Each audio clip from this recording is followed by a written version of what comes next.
Hello. Live that What's no up? pants life. Whoa. Snowflux, thank you for 38 months. Appreciate it.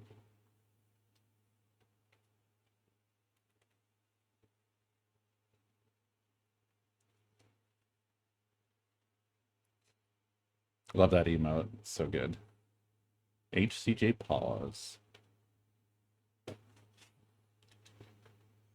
All right. Well, let's join up with Goob.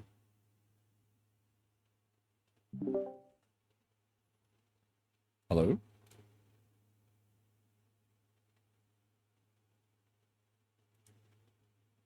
Hello. What's up? Not a lot. What up? Had a tree fall in my cabin. Oh, We go live. I mean, I'm live, but I'm not live. you're I feel like you're kind of quiet today. Am I? Well, that was much better. I moved away. I've got a tangled in my headset cord here. Ah, I'm gonna untangle it. Tangled around my webcam that I don't even use. um, yeah, I went down to check the garden. I go down like basically every Friday. Uh, check on things, make sure everything's cool and whatnot. And step into the cabin. I noticed there's a bunch of like limbs and shit on my bed, and I'm like, what the fuck? And then I look up, and a fucking tree hit the roof, and, like pierced right through the fucking roof. Um, wow. so then I go to get my 30-foot ladder to get up on the roof to see how bad it is. Someone stole it. Ah, I thought you were going to You say know, a tree fell on it. nothing else is missing from camp, but my 30-foot ladder is gone. Wow. Yeah. So yeah, I don't even get that. And I texted my cousin, right? Because my cousin lives next door, like through the woods, and his brother lives in front of him, right? I Uh-huh. mean, I can see where his brother's like setup is at, like through the woods. Because when I first set up my cabin and stuff, that was just woods, and then he decides to move in a whole shop over there or whatever. I don't know what it is, some like workshop or something. Yeah. It's like a big white building, but I can Yep. like see it straight through the woods. Yeah. Luckily, I almost had put my cabin closer to the edge of the line, the like property line. I'm glad I didn't, because I would have been like in his fucking front yard. Right. Um, but so as I text Adam, because I don't even have his brother's phone number. I haven't talked to him in like 5, 10 years, whatever. So I text Adam and I'm like, "Hey man, did you happen to borrow my 30-foot ladder from over here?" And he fucking flips out at me. "You're gonna accuse me of stealing?" I'm like, "No one said that. No one said that at all." I'm like, "No, I said borrow. I thought maybe you need it in a pinch or some shit." Like, it's weird that my chainsaws, my auger, my fucking batteries, there's a camera down there, there's like the $300 headset. Like, there's so much shit down there that's easy to fucking pick up and walk off with. A 30-foot ladder is not one of those things. Right, yeah. So, there's other ladders too. There's two 8-foot ladders and a 12-foot ladder, three chainsaws, a fucking UPS, a router. Like, there's so many things. Look, man, this person really You specifically get a needed to ladder. go 30 steps into the air. Yeah, yeah, yeah. Maybe they were stealing something else. See what I'm saying? Right. Yeah, I need to get up a little higher. Just wild. It's what's fucked up is this is the second 30-foot ladder I've had stolen in my time. I used to have one that I had it leaning up against the house up here. And someone just walked off with it.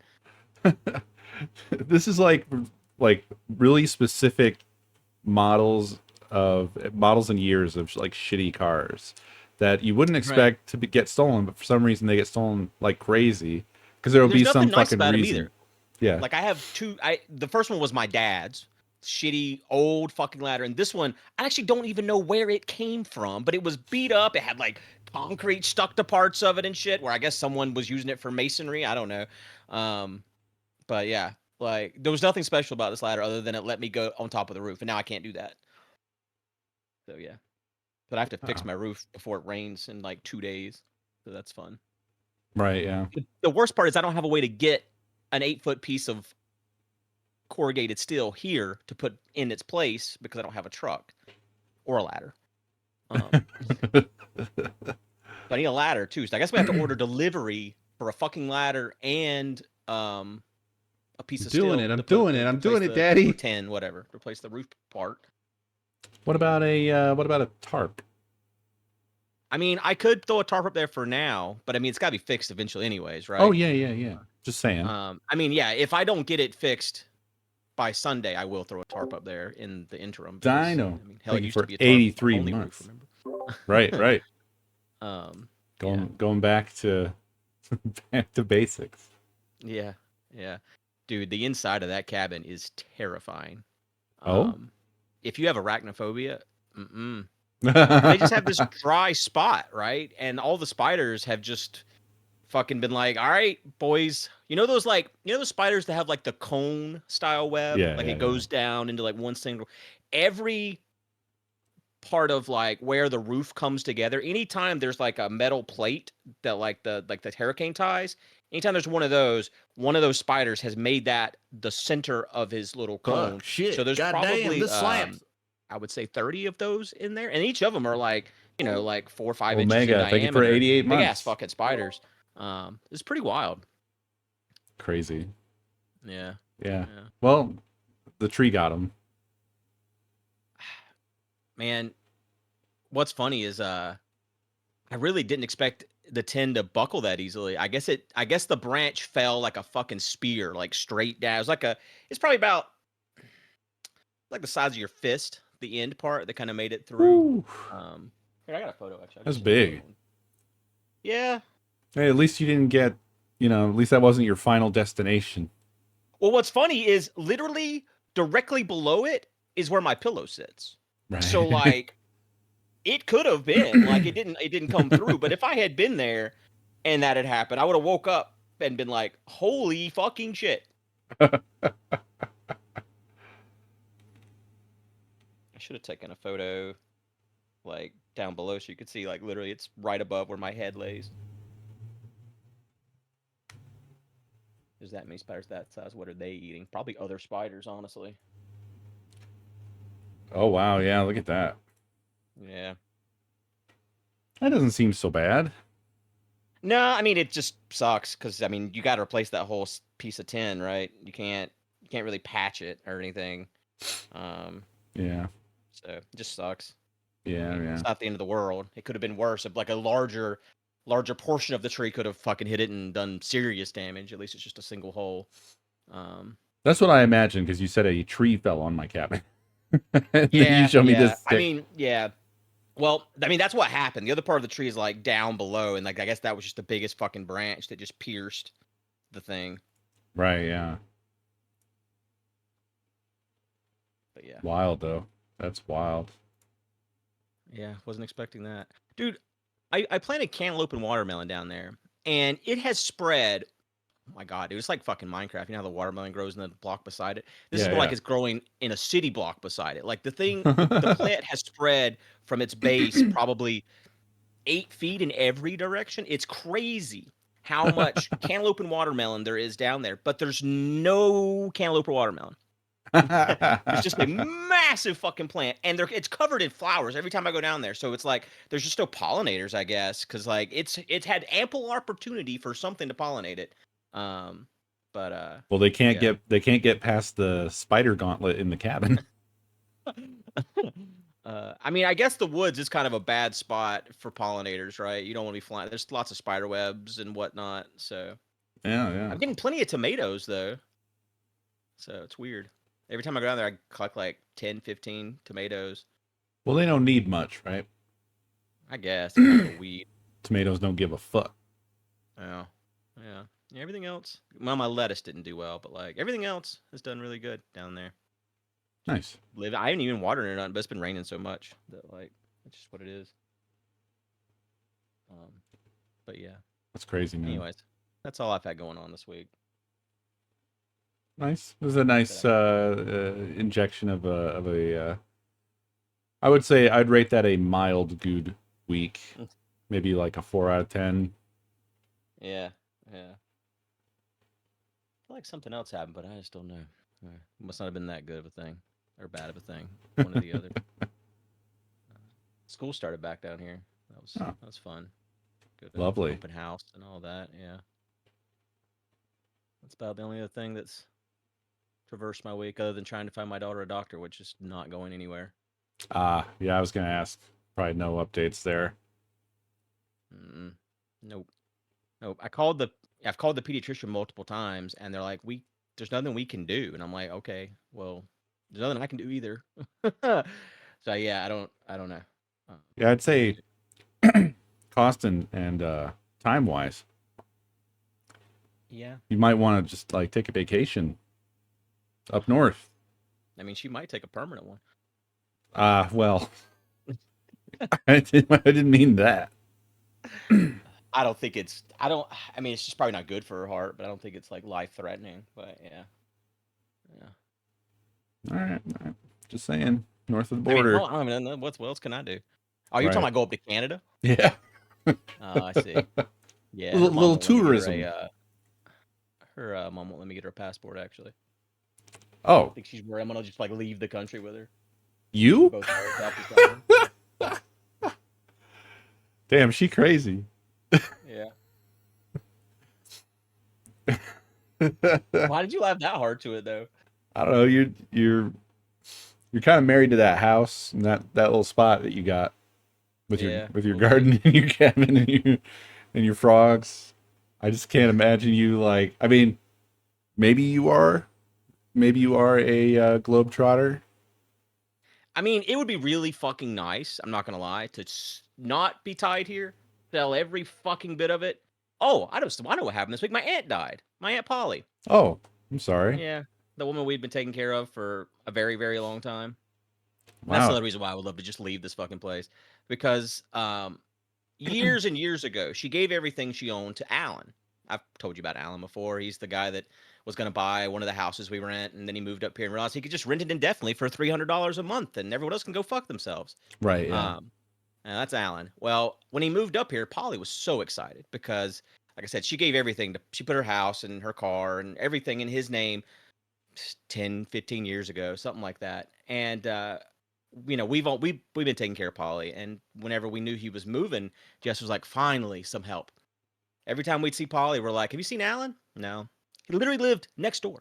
Well, technically 2 doors down. There was one house in between them. Never showed up. Never showed up. So she Wow. dies on Wednesday, and I'm like, "All right, what can I do to help?" And Alan's like, "We don't need your help." I'm like, "Oh, I see how it is. Couldn't show up when she was alive, but now that she's dead, you're here to collect the loot. I got it." I didn't say that, but Right. Yeah. literally what it is. This kind of pisses me off because she had no one basically except for me and Jess, and now that she's gone, everyone's like, "We're ready." Fuck y'all. Wow. Jesus Christ, man. Yeah.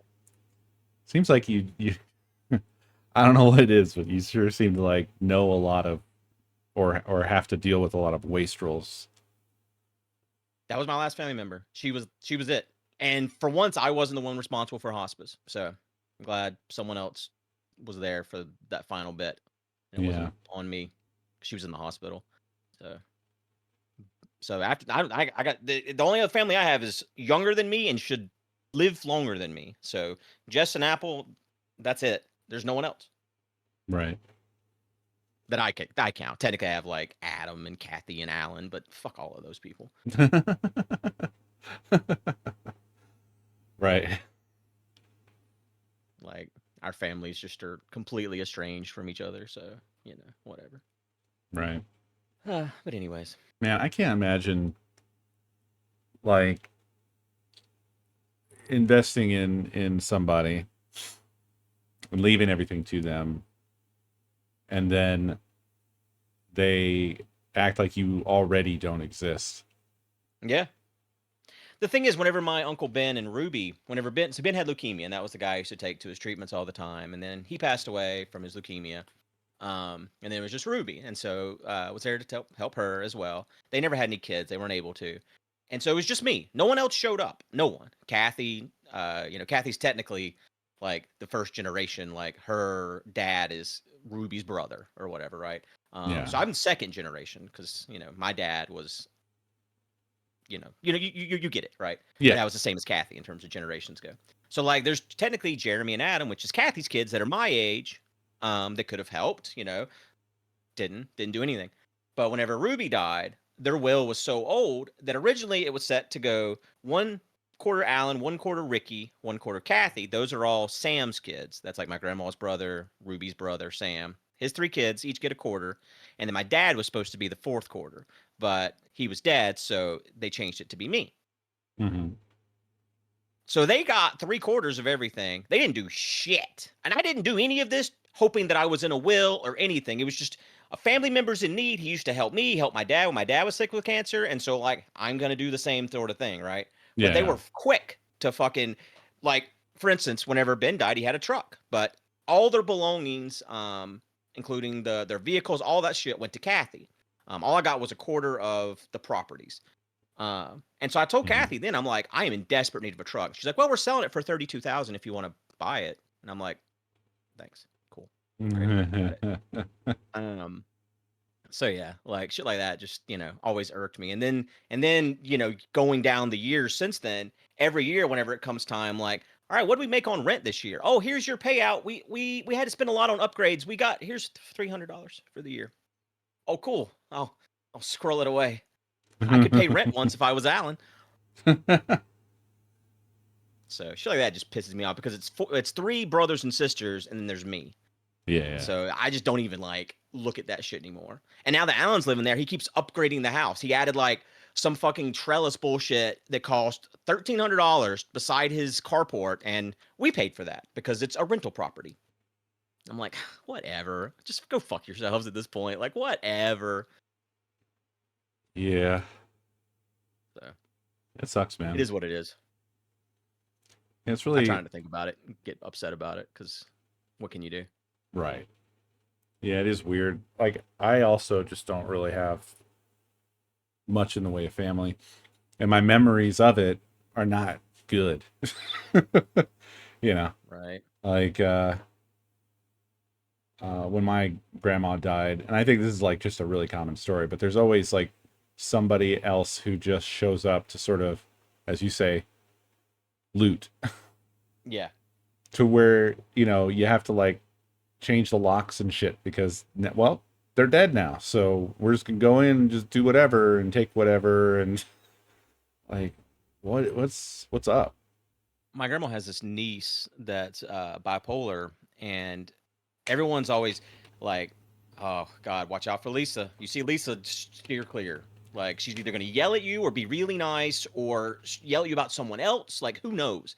But she always liked my grandma, and so we were always on like, okay, no matter what, we're gonna get good Lisa. If she's yelling about someone else, not us, right? Mm-hmm. But whenever my grandma died, I hadn't seen Lisa in 2 years, 3 years, and she showed up, and I'm up here, like, going through stuff and everything, like, oh my god, this is, like, 2 or 3 days after my grandma died, and I'm up here just kinda sorting, seeing what's what, trying to figure out what's next and all this, and then I get a knock at the door, and it's Lisa. So I go outside, and I'm like, "Hey, how's it going?" And she just starts going off about, "Fuck Sam, and fuck this, and all these other family members," and I'm just like, "Lisa, I'm really busy." And she's like, "Well, I wanted to come and walk through the house and see if there was anything I could get." And I'm like, Hmm. so I'm like, okay. And she's like, well, your grandma had a lot of really nice porcelain and all this. And I'm like, okay, Lisa, I haven't even gone through stuff yet. Is there anything of yours you've left here? And she's like, I think that was my lamp. And I'm like, okay, take the lamp, Lisa. You can go now. So I Yeah. gave this woman a lamp to get her out of my house. And then she came back like a few days later. I just didn't come to the door. Right. Yeah. Probably wise. Yeah. Yeah. Meanwhile, that lamp's been there since I was a fucking child. So it's like, yeah, Lisa, did you Right. Right. handcraft that lamp in the 40s before you were born? Also, just the really craven, like, well, there was a lot of nice porcelain, of just like how people have that way of being like kind of revealing that while they were there previously, they were also shopping, kind Yeah. of, Yeah. which is fucked Yeah. up, man. It's so wild to be like, well, I know grandma had that case of antiques, over there. And it's like you Yeah. just sort of kind of get this sense like you're just like thinking of like a pawn shop right now, right? Is that Right. what's happening? Or I guess Like store eBay now. doors up in here. Yeah, for real. Well, Honestly, I think a lot of times you're better off just not interacting with your family because I think everyone gives them too much leeway, right? You wouldn't treat a stranger the same way you treat a family member. Why? Because there's some blood shared. Fuck that. If they're toxic, cut them out of your life just like you would anyone else. In my opinion, that's how I treat people. I definitely feel like there is I don't know, there's a lot of dysfunction. I Yeah. I don't know. It's weird, man. Like, also, it's kind of one of those things where we're probably like kind of warped by media and stuff like that, where like they just show It's like, families that are not real. yeah, yeah. Fucking leave it to Beaver shit. Yeah, they get along in some really unreal way, or it's like all the way on the other end of the spectrum where like one of them's a murderer or something like that. But like real life, there's a lot of just sort of kind of like craven behavior, or really like ill will kind of stuff that just sort of simmers over decades. That's Yeah. that's family stuff. That's deep family stuff, is just like slights from, decades past, or, fuck, man. Like, I never ever even knew my dad's side of the family just because of shit like that. Hmm. And it was like a really, I mean, obviously I have my parents' side of the story, so I don't know. Yeah. I don't know how it Yeah. really It's a was, problem but with like, history, right? right. But like my dad had a company of his own, and he hired, this is already like, I think even as a kid I was like, that sounds like a mistake, Dad. But like, he hired one of his brothers or something, or two of his brothers. He had like 1,000 brothers. Which is amazing that I didn't ever know them. Fuck, one of them was like a teacher in my school system. We didn't know each You other. didn't even know it. Yeah. Um but yeah, like, they, according to my dad, so that's my bias, they just kind of fucked around.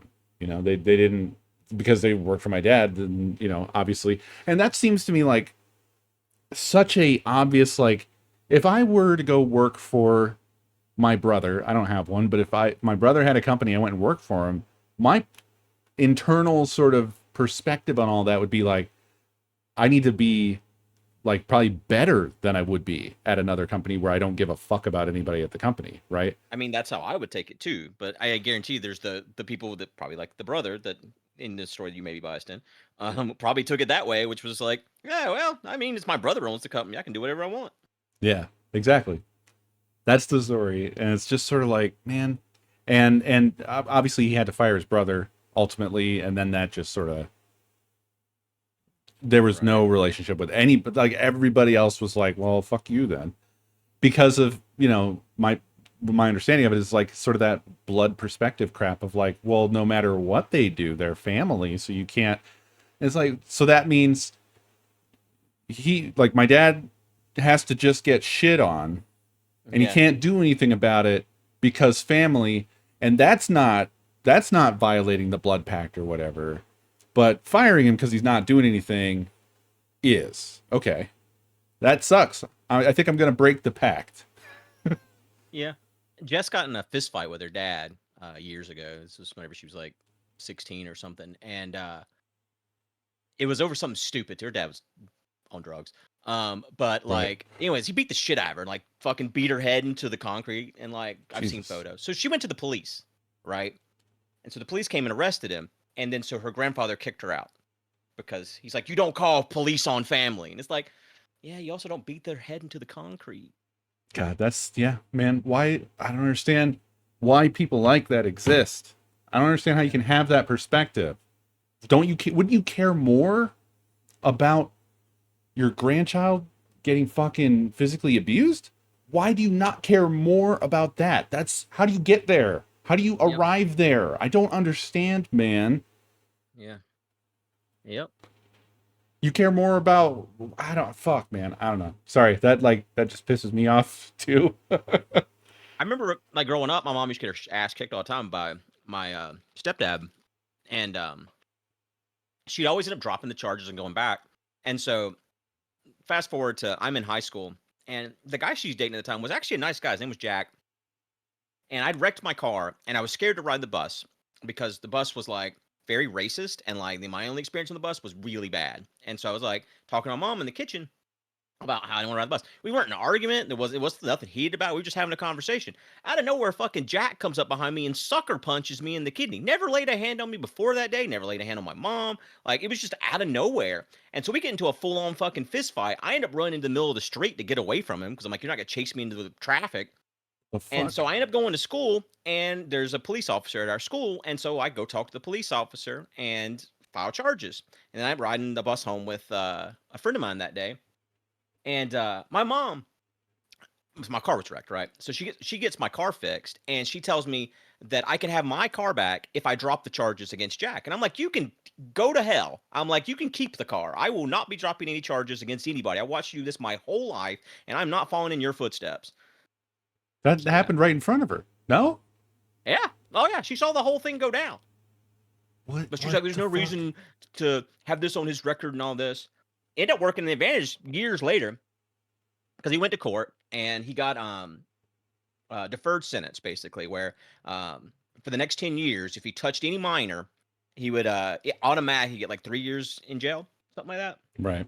And so like 3 or 4 years later, I come home from work. I worked second shift at Shoney. So I come home from work, it's like midnight, and my mom and my little brother are outside in the car in the driveway. And I'm like, what the fuck are y'all doing outside? And she's like, Jack kicked us out. And I'm like, the fuck he did? He can't do that. And so I went inside and I'm like, you leave. Fuck you. And he got on my face. I'm like, I dare you to touch me because you know you'll go to jail. I was like, you need to leave now or else I'm going to call the police and say you did. Right, And right. so he left. Nice. Well played. Wow, fuck that guy. What the fuck? What's What funny the fuck? is they end up getting divorced at this point, right? Yeah, yeah. Years later, like 2 years later, at the time I was dating Crystal, and Crystal knew him. And so there's this girl in her grade that was pregnant, and she was 14, Oh, Jesus Christ. and she's talking about the guy that got her pregnant and his dog Dog. And Crystal's like, is his name Jack? And she's like, yeah. So he got a 14-year-old pregnant after him and my mom separated. Jesus To be fair, fucking Christ. Not to speak to that part, but I do believe my mom drove him crazy. That with the combination of the bullshit we were constantly running from with Kevin, my mom's ex-husband and my brother's dad. Like, that man stalked us across the country. We like moved in the middle of the night from Texas to Colorado to get away from him because he would like sit out in front of our house at all times. This was after our mom tried to shoot him and a bunch of other shit. What? We- Jesus. So we run away in the middle of the night. Like, I shit you not, there was probably 2 years where you could open the window and there would be a red Ford truck, F-150, sitting outside of our house 24/7. If we were home, it was out there watching our house, and it was just him. And there's nothing you could do. His brother was the justice of the peace, so anything you did, and this is why my mom had dropped so many charges over the years, the police didn't really take her that seriously anyways. And so anyways, we fucking flee to Colorado because that's where Jack was from. And Kevin ends up, I end up coming here for the summer to see my grandma. And so while I'm here for the summer, Kevin gets a job as a truck driver so that he can stalk us wherever we're at. And then he eventually gets a court to rule in his favor in Texas and they like send like marshals up there and they take Dallas back. That's my brother's name. Take him back to Texas. And so then there's this big fucking fight that ensues over like the next 3 years for my mom to win custody. She gets temporary custody and we move to South Carolina. And that's where Kevin moves his fucking trucking route to South Carolina. And it's the same fucking bullshit for like the next 5 years. Anytime we were anywhere, there was a fucking semi watching us. It was crazy. He eventually convinced Dallas to tell CPS that me and Jack were both molesting him. Eventually that all went to court and got proven that it was just a big fucking lie. But then we got sentenced to fucking family counseling for 3 years. So like 3 nights of my week would be sitting in family counseling whenever I was like 15 and 16 and should have been out with my girlfriend or doing anything else other than dealing with this bullshit. Jesus Christ, man. Yeah, this is why me and my brother don't really get along. Right. Yeah. Jesus. I don't understand how somebody. I mean, like, how do you survive without a job? Because I assume you don't have a job if you can just sit in a truck on a street all day, I've 24/7. never known Kevin to have a job, ever. Like, he was always like, I came here one summer, and when I left, I had my own room with its own bathroom, And then they had the master bedroom on the other end of the house. And then there was a smaller room. It was a little trailer, basically. So 3-bedroom trailer. And they had their own bathroom on the other end of the house. And then between the two was a little room, and that was Dallas's room. And it was the kitchen living room, right? And when I leave, they're like, "We're gonna remodel your room while we're gone. It'll be even better when you get back." And I'm like, "Oh, that's fucking cool." So I leave. I come back. I no longer have a room. They remodeled the room and took it. And then they moved me and Dallas into their old room, and they turned the middle room that was Dallas's room into a office so that Kevin could sell Scud missile watches. Pardon? Scud missile watches? Yeah, during Operation Desert Storm, the most common missile that the American government used to fire on Iraq was Scud missiles. And dude, so Kevin's like, "I'm going to be rich as fuck. I got these watches. I got 1,000 of them, and I'm going to sell Scud missile watches, and I'm going to be rich as fuck." I don't think he ever sold a single fucking one of them. I got like 3 of them somewhere. did he make them?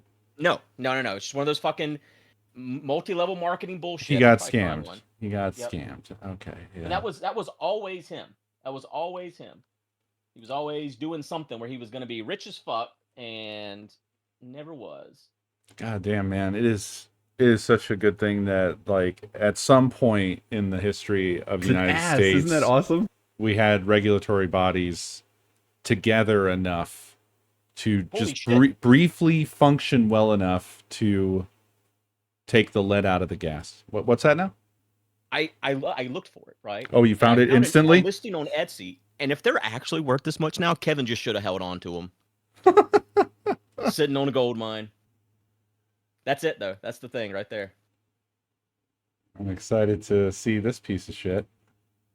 Why would you? This is some real fucking, like, fuck me, dude. I think I've seen this thing before.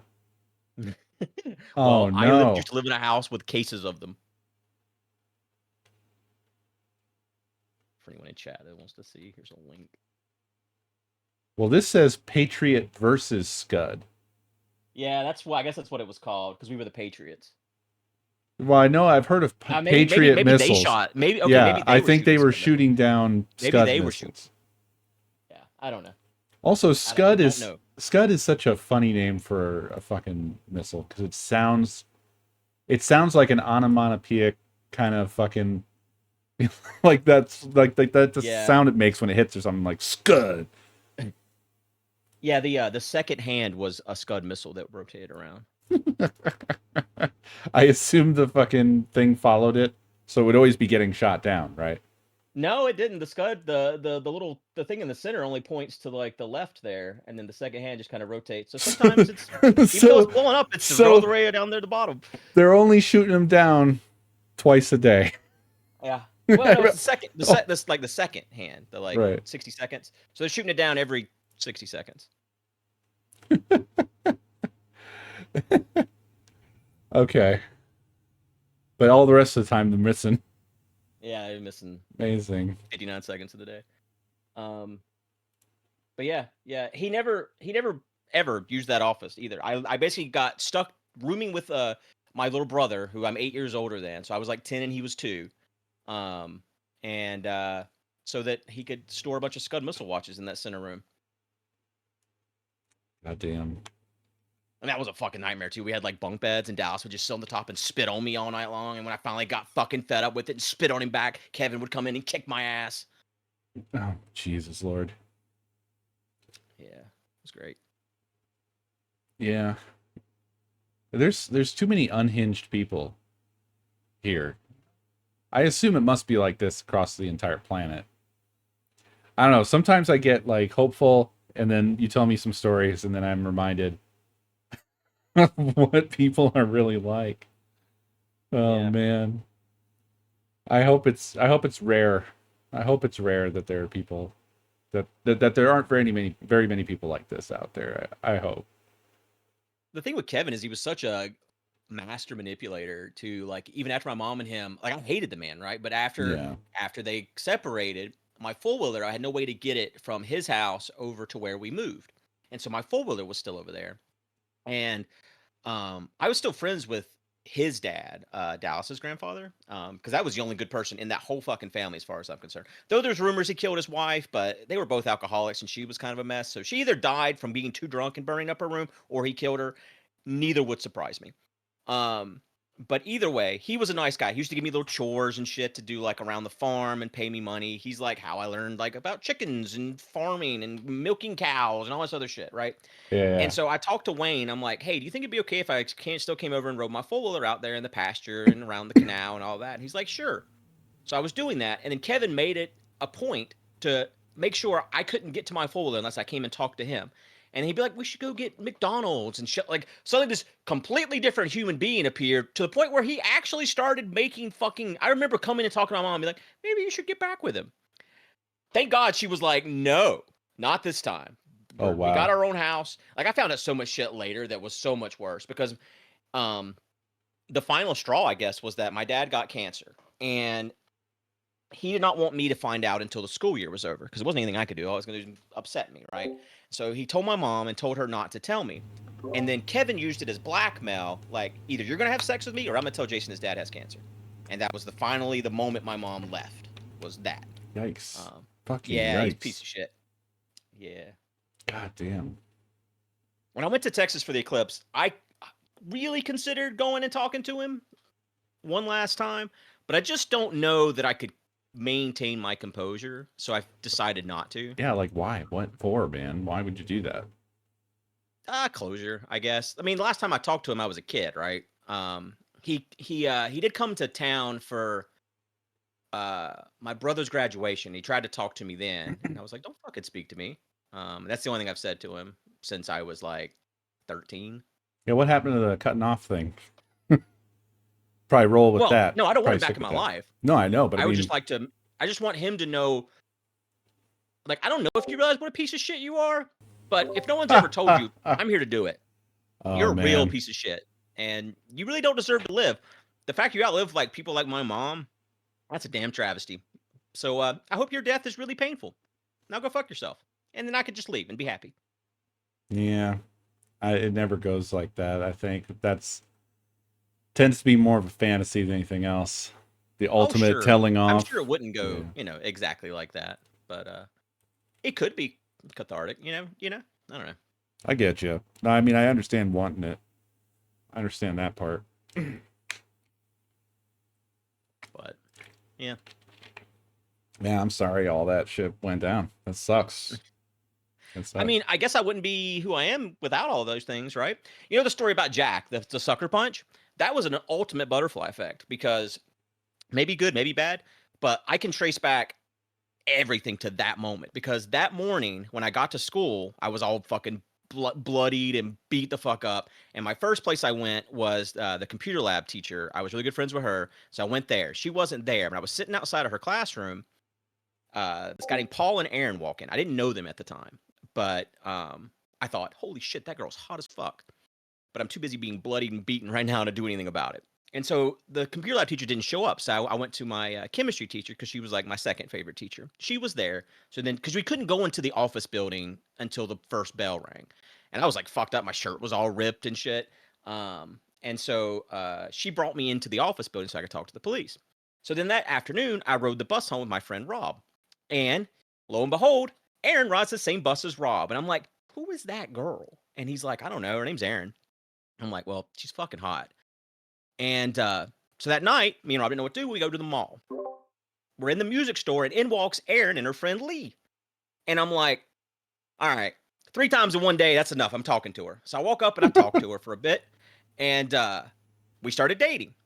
And that was my first real girlfriend. And if I had not dated her, I never would have met Crystal, which is, it's got its pros and cons, but I wouldn't have had my daughter without that either because they were in the same friend group. Right. So that like butterfly effect of getting my ass kicked did lead to like some positive things. Yeah. I guess I wouldn't give it all that much credit. Because I never would have been in that place in that time to see Aaron without that fight happening that morning, Yeah, I hear you. I hear you. So yeah. You want to play a game? Yeah, sure. Sure. Oh, man, I'm just thinking about unhinged people. It's crazy. Chain them together and send them to hell. For real. Have you played any more of this since we played? No. Nope. I was gonna play single player the other day and try to get better at it, but never got around to it. Just punishing yourself. Yeah. I mean, I've been playing Minecraft, so.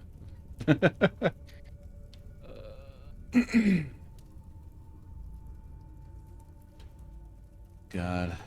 Did you play all the escape room things? Like all that game I sent you? I think we kind of blew through them. I think we did, yeah. Like every single one that they had. It has a It says workshop. You can do a single player, but it's better with 2 or 3, it says. Yeah, it's definitely, I would say, balanced for like 2 or 3 people. By yourself, you might not have enough time to really solve it. What if they give you more time? I don't think so. I think it's just the same every time.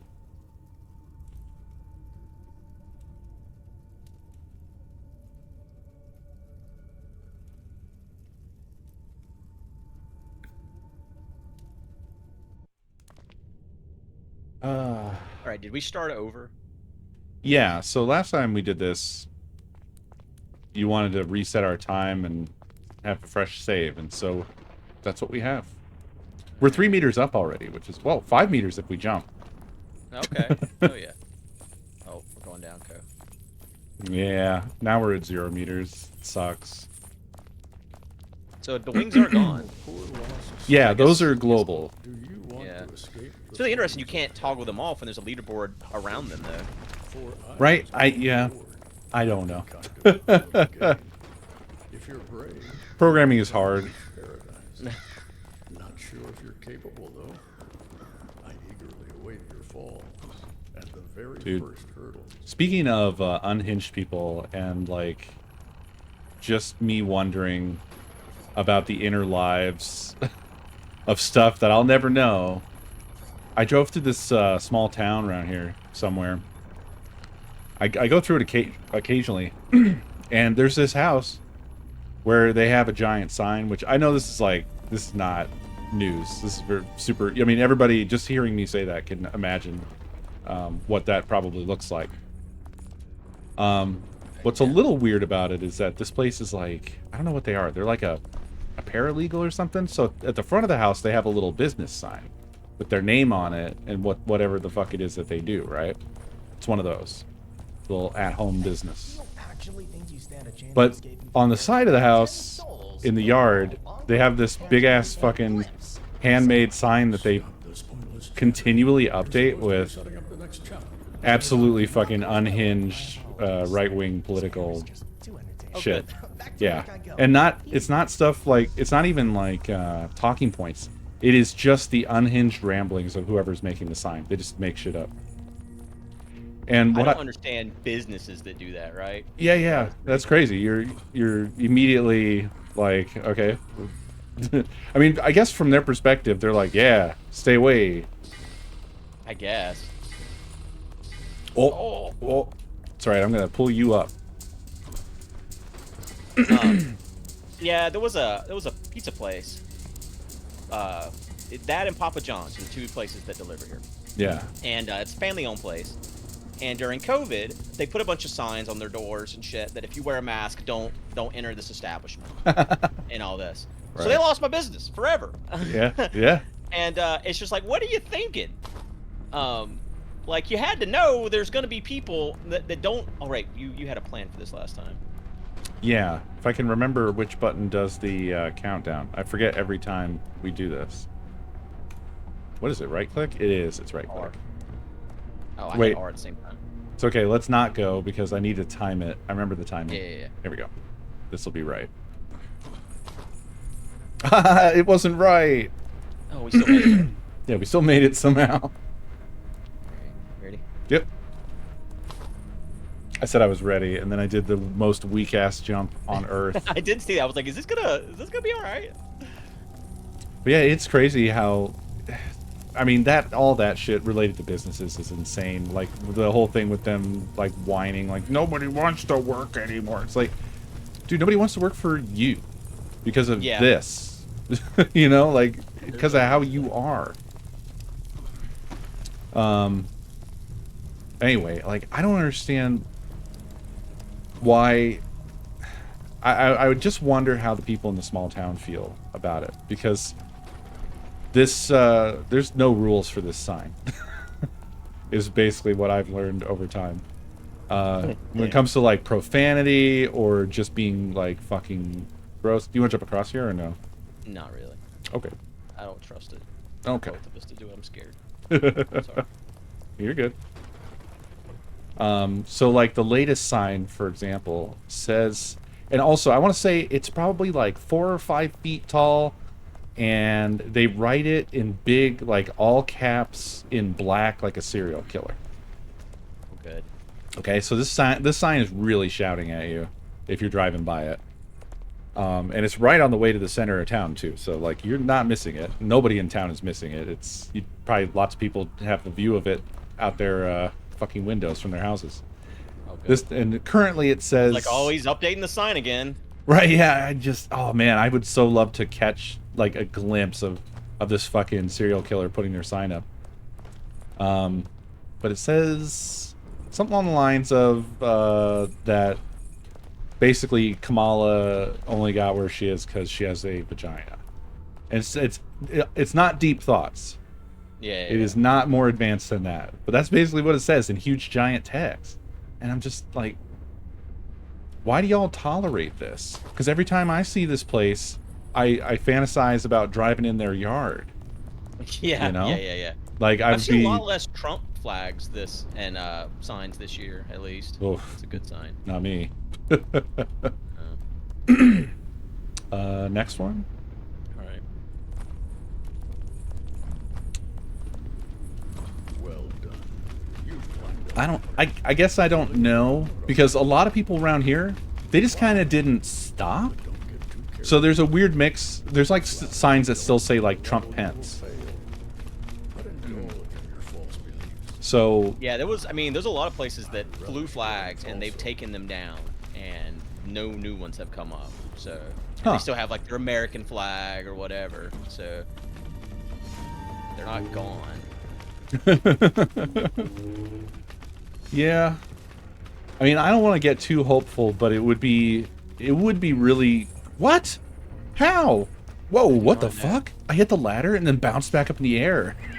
Yeah, I saw that. That was wild. Wait, well, I'm not on there yet. Yeah, I don't know. It looked like we were good. Yeah, I thought so. Oh, I didn't go. I'm gonna stretch. There was no stretching. There was no stretching. That's all right. We didn't fall far. Someone actually put a fucking Vance bumper sticker on their car. Oh my God. That's gotta be There's a fucking guy, embarrassing. There's a sign near here that's nowhere near as good as your sign, but it's a sign advertising graphic design for signs, and it's literally handwritten in black. Never understood it. I'm like, okay, you should start with your own sign. Is it like It's well like they just written took a or? fucking no. Huh. It's like they took a Sharpie and they went down to like Staples and grabbed like the first bit of like board they could find to put it on. Oh, dude. Maybe it's supposed to be funny. Maybe, but it's, the irony was lost on me, I guess, if so.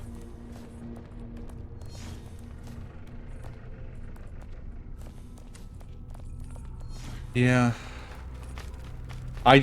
Around here, all I can say is that if I see a sign or any sort of like yard display of any kind, it's never something good. It's never ever something good. I would be scared to put anything. Oh like, yeah. I on my thought car or about that anything. shit. Like during like when BLM was going on, I was like, man, I really want to put up like a giant fucking flag just to piss people off, like a giant pride flag or BLM flag. But I also don't want to get fucking shot full of holes. Yeah. But I mean, it's not like that's necessarily what everyone would do, but it only takes one unhinged person. Right. And there was also like a real spat of dudes just fucking shooting people for nothing. Like that guy that murdered some people because they were turning around in his driveway. I am so sorry, dude. Fly this way. Fly that way. Fly towards the things, Good. I was. We missed the first one, so I started going for the next. You're. I don't know. I don't know if we see eye to eye on the speed at which we're falling. I would say aim for the third thing. I mean, I only saw 2 possible spots to land. Well, there was the big rotating piece of shit, and then yeah, That's what I was that aiming there. for. Yeah. Wait, it's the other way. Oh, is it? Yeah.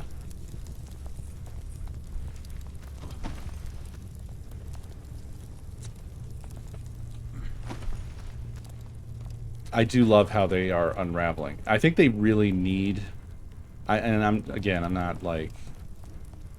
I'm not a fucking lib or anything here, and I'm not like unhinged hopeful about anything. But we need one of those fucking like shit that went down in like God, was it the 60s or 70s? There was a real blowout. I don't think it was a good blowout, but there was a pretty big blowout one time. Whenever Carter lost. Oh yeah, that is bad. Well, they need an anti-Reagan. That's basically what I'm saying. They need to get fucking absolutely blasted, because the whole fucking thing is that I've been saying this for a while, but they have this inflated idea of their importance and how much people like them, which is all this shit that's been going on for the past month has been so delicious. Where it's basically just been like, wait, we're weird? Or basically that whole reaction that they're having of like, y'all are saying you don't like us? No. Yep, yeah, motherfucker, of course. How do you not know? Yeah. And I think they need to find out. I think they need to find out that, actually, when you prevent people from voting and you gerrymander shit and whatever, you do that long enough, and y'all are in there with like 5 votes versus the other very popular people that just couldn't win because you fucking gamed the system. You are not popular. You did not win. The ladder faster than me. I'm better. I'm built different. I mean, it's weird. Like, you constantly outpace me on this ladder. It's got to be like host advantage thing or something. Yeah, I just climb faster for some reason, buddy. Yeah, you've outpaced me every single time. Weird. Well, I got a new ladder recently. I've been practicing. Oh yeah, did you find it? Leaning against a cabin somewhere? No, this one only has 29 rungs. Oh, okay. My fucking cousin could not let it go either. He just kept texting me like, "Why did you think we took it?" And I'm like, "I asked everybody that lives around here. That's just common sense. Something disappears, ask your neighbors." God, yeah, dude.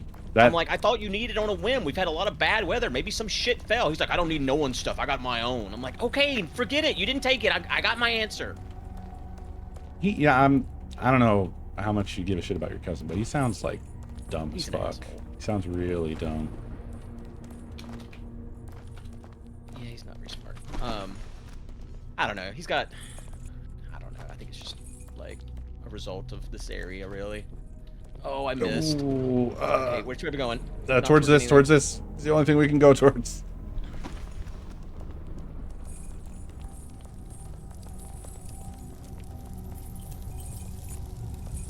I'm willing to sacrifice the word weird. 110 damn months. My chat says See? each playable character. Thank you for has 110 slightly- months. The one thing they're slightly better at. Some better at climbing, some better than pulling, some better at running. What? Why would they do that? I don't know. That's awful. We should have picked the same guy. I guess so. They don't tell you that on the character select screen. It seems like pertinent There's no information. stats at all.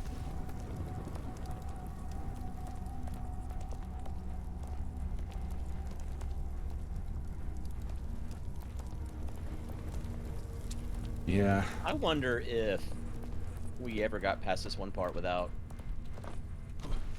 Oh, cheating? us saving ourselves. Well, yeah. the baby mode? Yeah, I don't know.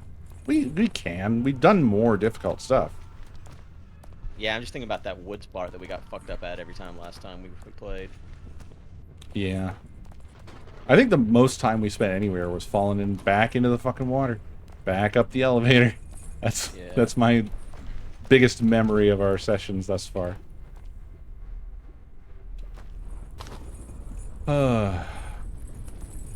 No, you're thinking of the other session that I did with JCab and Armo and King. Unless you're talking about a different crane. But yeah, man, I don't know. I mean, some people are just really genuinely fucking dumb, and it comes across in a weird, sort of insecure. I mean, your cousin really strikes me as that.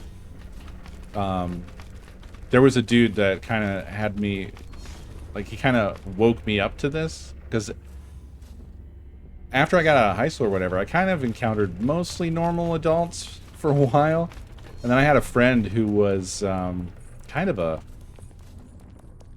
He wasn't a bad guy, but he was a dumb guy, in a way that I just didn't expect an adult to be. Yeah. He kind of was. He kind of had kid brain, even though he was an adult with kids. With kids, like fucking, what was it? We were hanging out at his apartment or whatever, and this dude was just a really big fan of the Xbox 360. Right? That's normal. Whatever, you like video games.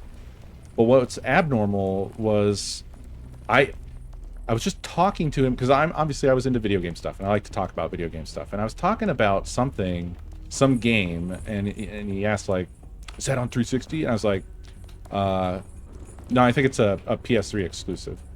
And he had this wild ass reaction where he's like, oh, I don't want to talk about it then.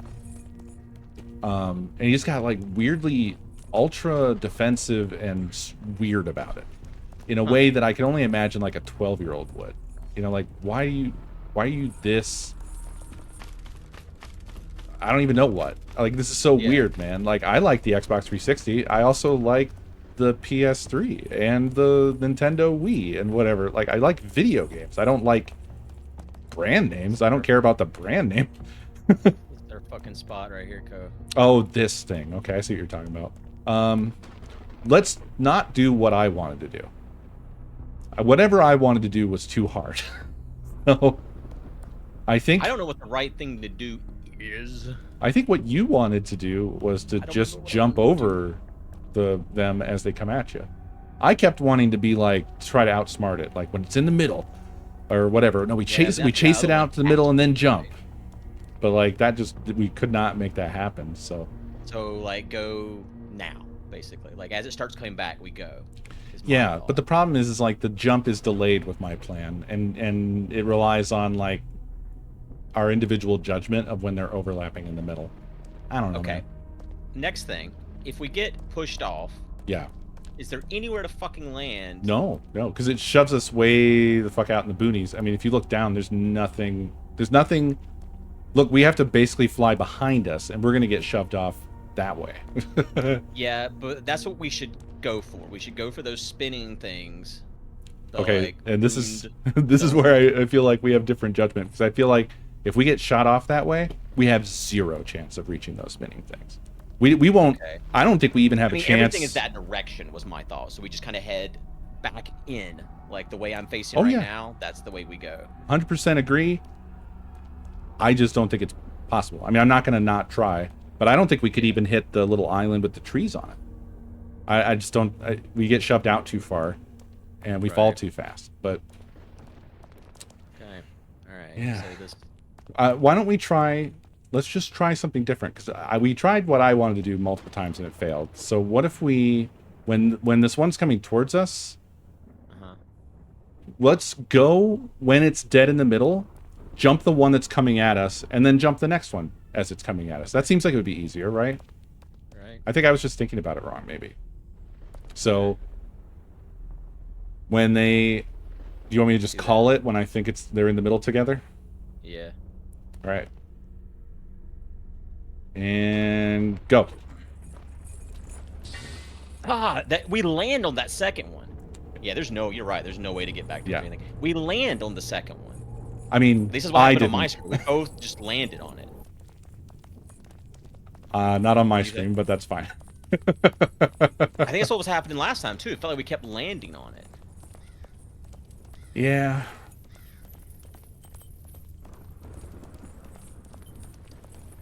during the subathon, I had cut down. So there was, like I told you, that his brother Jeremy kind of moved in through the woods and cleared out a bunch of land, Mm-hmm. and they put a bunch of like things in trees to like signify the property line. And so I used those as a guide to cut down a tree of my own. And then apparently their little things were just the edge of where they wanted to cut. So I cut down a tree that was technically over the property line. Okay. Yeah. And so Kathy called me and was like, "Hey, that tree you cut down," which, dude, it was literally the next day. So they were just watching everything I did, apparently. Right. Because, like, you couldn't even see that damn tree from anyone's house or anything. And at the time, like, Jeremy hadn't done anything in that lot over there yet. So, whatever. So I started, like, breaking that tree down and everything.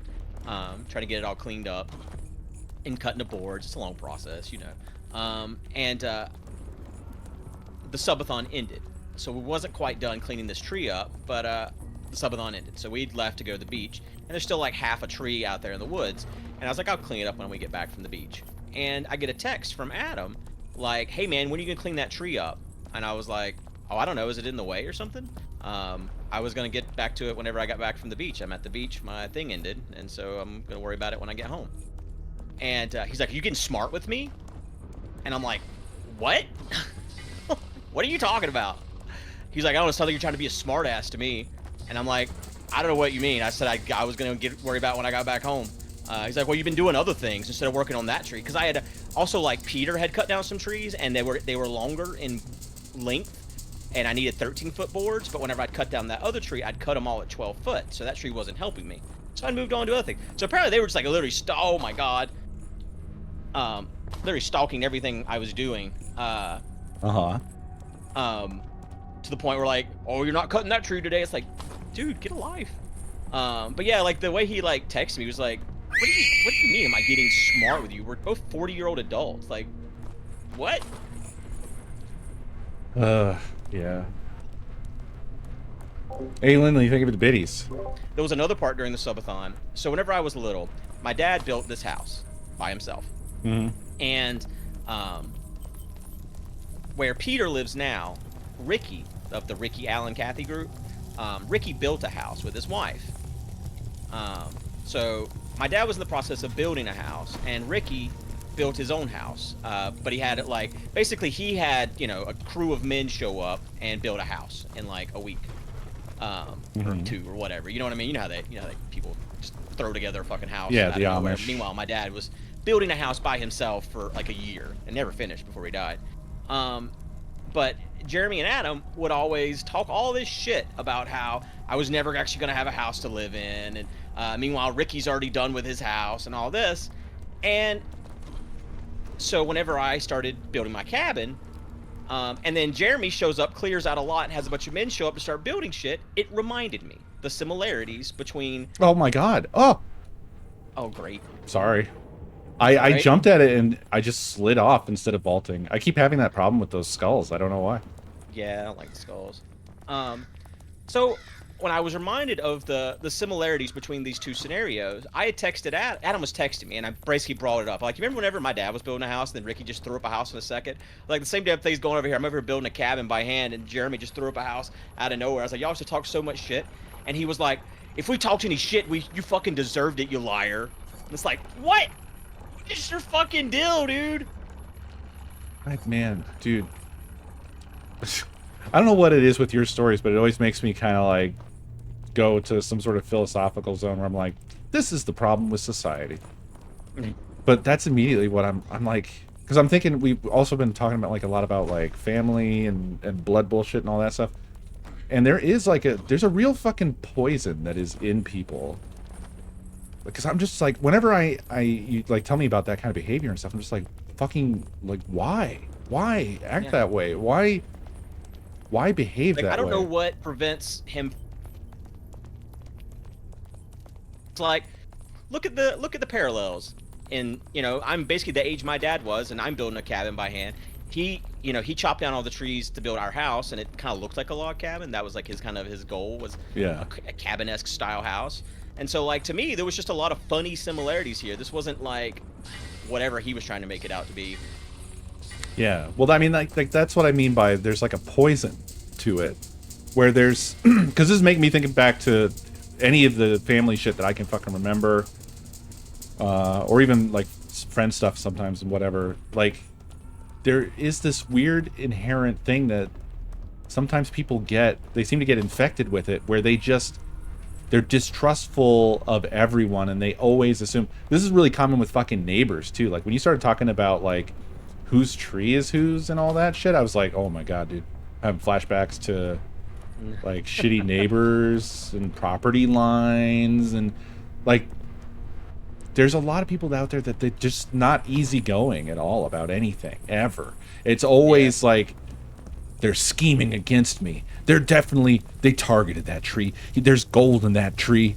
You know, just something like, what the fuck, man? It's a tree, it's a bush, it's some dirt, it's a rock.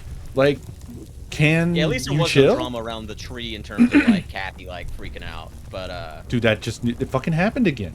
Did you see that shit? What are you even vaulting on there? I'm sorry. Go on. yeah, Kathy was cool about it, you know, but Yeah, it's like with your fucking cousin too. It's the same kind of fucking thing. Like, why do you go straight to that, man? Like, that's not the words that were said to you. So you obviously are already primed in this. Like, honestly, it strikes me as like this fucking sort of superiority complex kind of thing, or really, I guess actually kind of inferiority complex, where it's like compensating for some kind of bullshit in life, right? yeah. I mean, that's definitely, it's got to be what it is, right? I don't know what happened to him, but he's always been like this.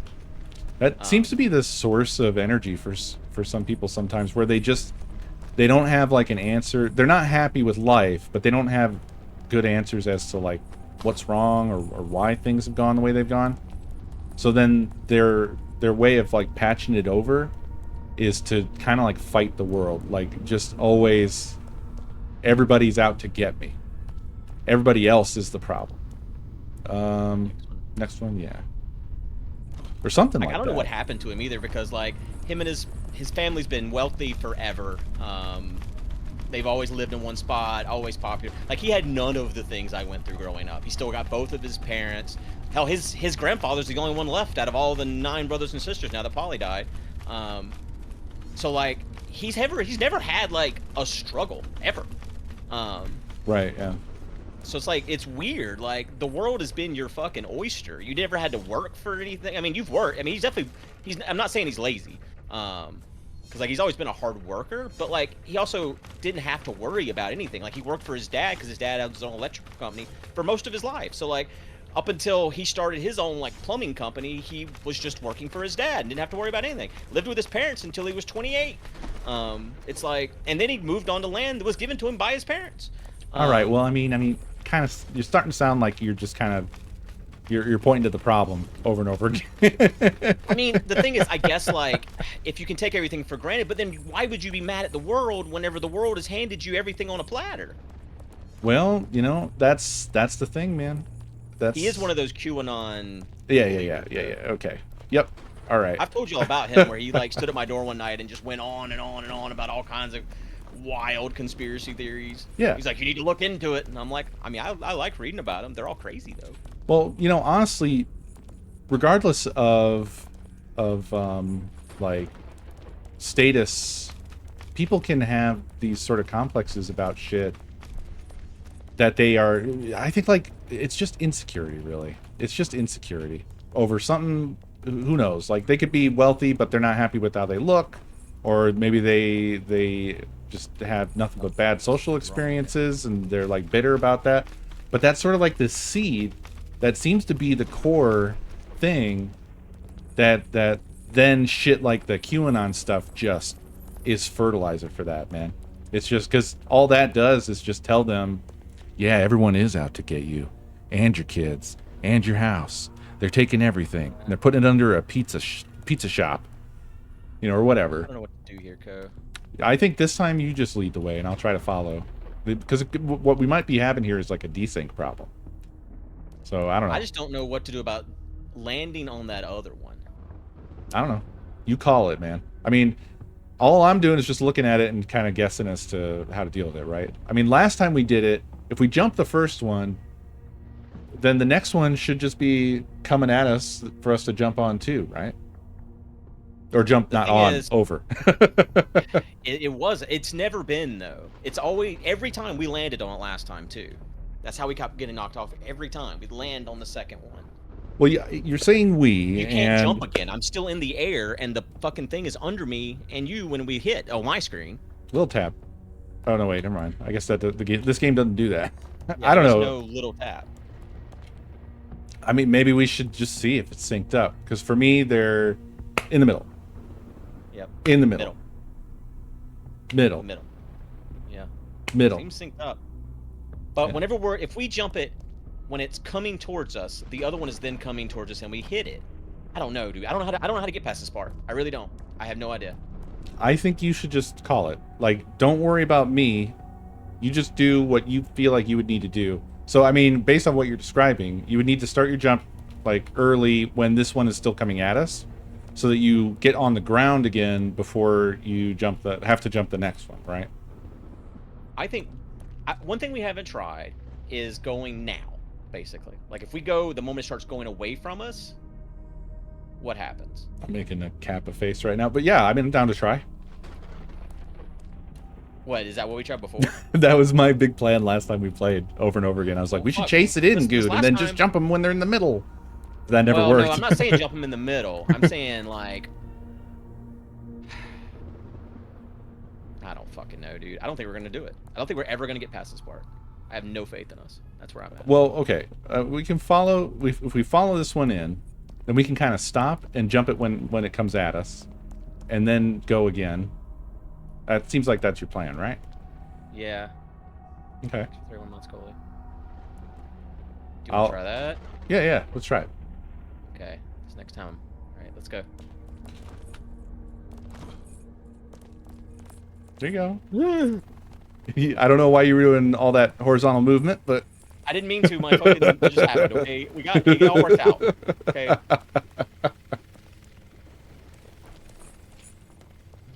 All right. Let's just land on the next one. I didn't. It's fine, kind of.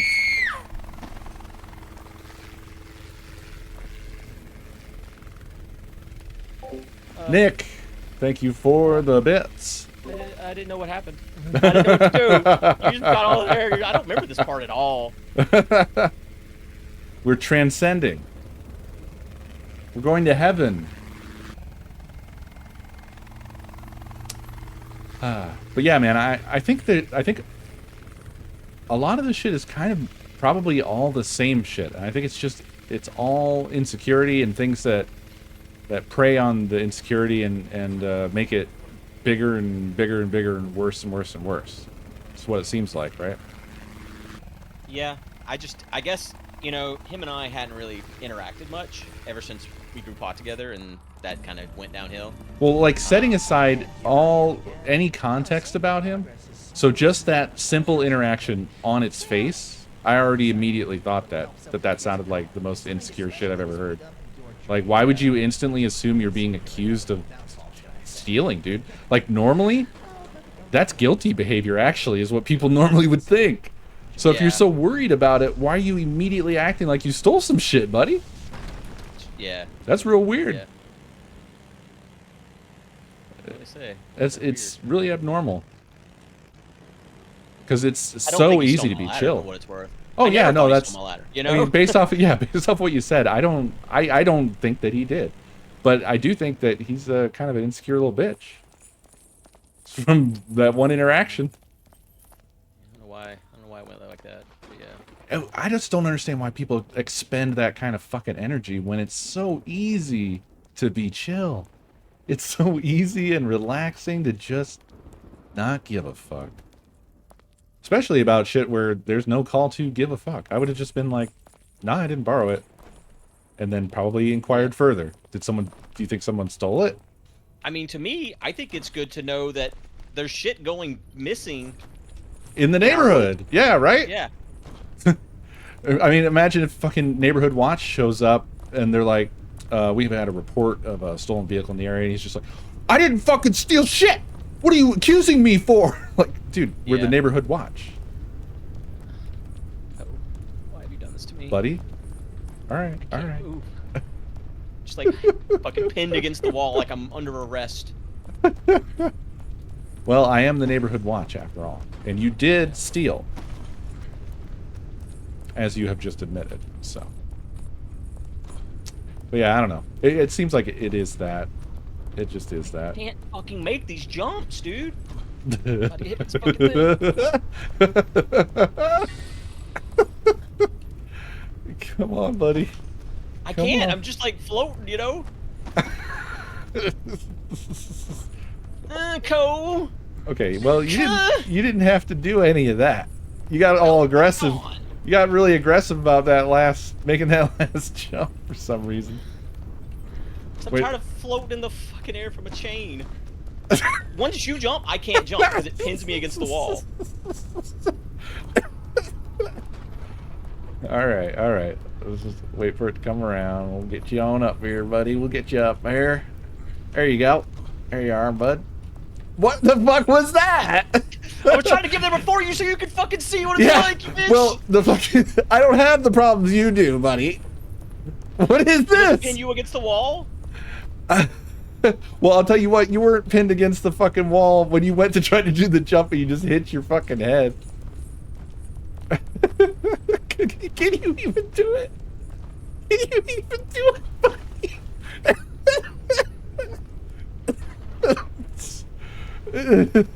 Oh, buddy. Oh, man.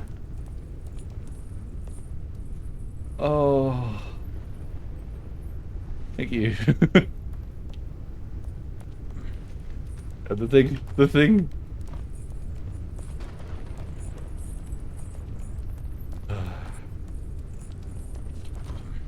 There we go. There it is. Just nice and easy. Just.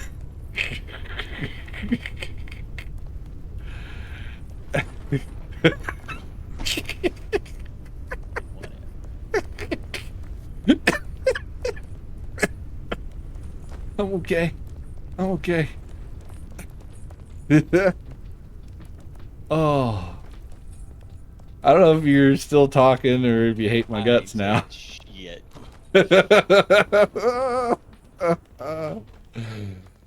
Oh.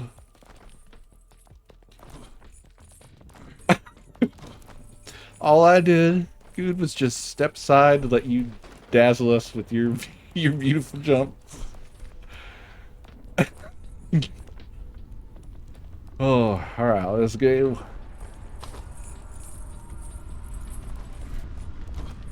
I'm sorry, dude. I'm sorry. You ready?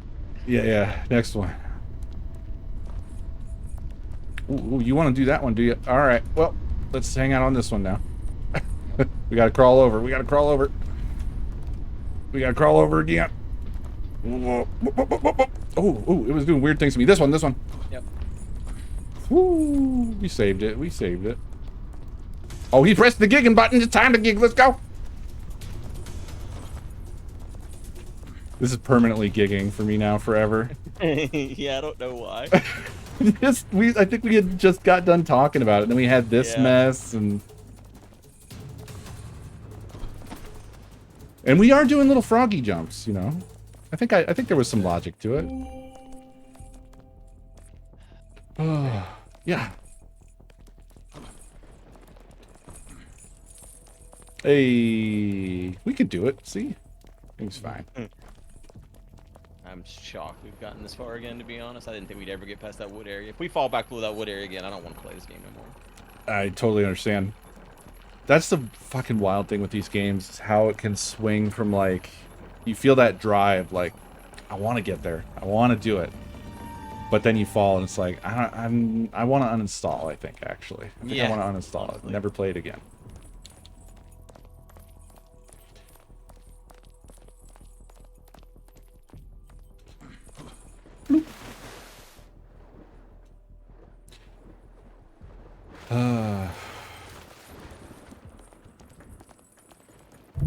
Well, that sucks that he's a QAnoner. Of all the fucking things. Yeah. He's also a big homophobe and a racist and everything. It really just pretty much ticks all the boxes.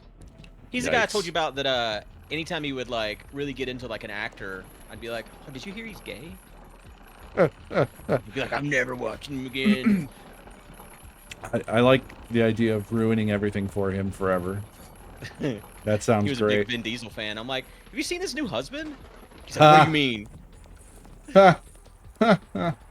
Oh, wow. Is he, like, too stupid to look things up for himself as well, on top of all of it? I mean, he was back then. This was a long time ago. This was back whenever he'd come to my house and, like, have me, like, download music for him and stuff because he didn't know how to do it.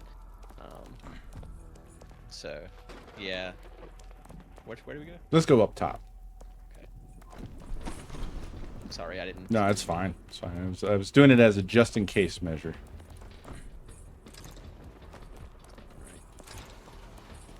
We did it.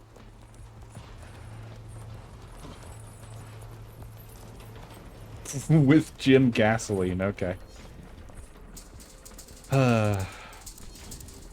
That's Vin Diesel's husband. Apparently. That's funny. Still here. You're more resilient than I anticipated. Is this... I suck at Don't these. harbor any illusions. You know what's kind of funny is for whatever reason, I know it's not supposed to be, but I assume that that's God. Time before realizing. But I guess it's Yeah. supposed to be Satan, right? It would make the most sense that that's Satan, but it does kind of feel like God to me, too. I don't know why. It's a kind of a God kind of voice. Back up. Oh, he took Vin's name? Oh, I see, I see. Unexpected.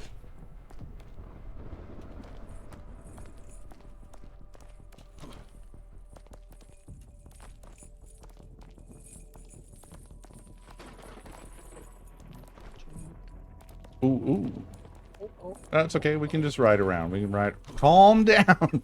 Calm When I down. got up, I jumped immediately. No need for all that movement. All right.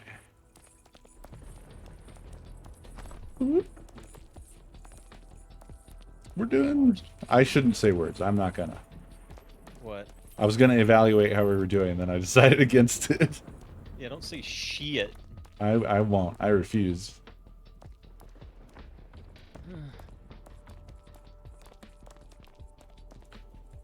Whew.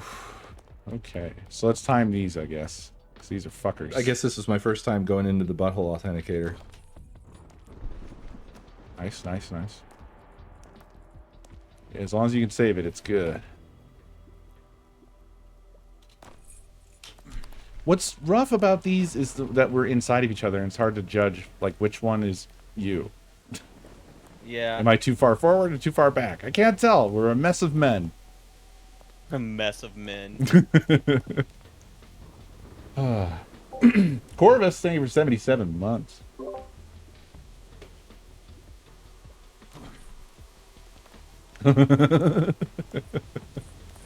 What happened? What are you laughing about? Oh, I saw you do a crazy back and forth wobble. Oh.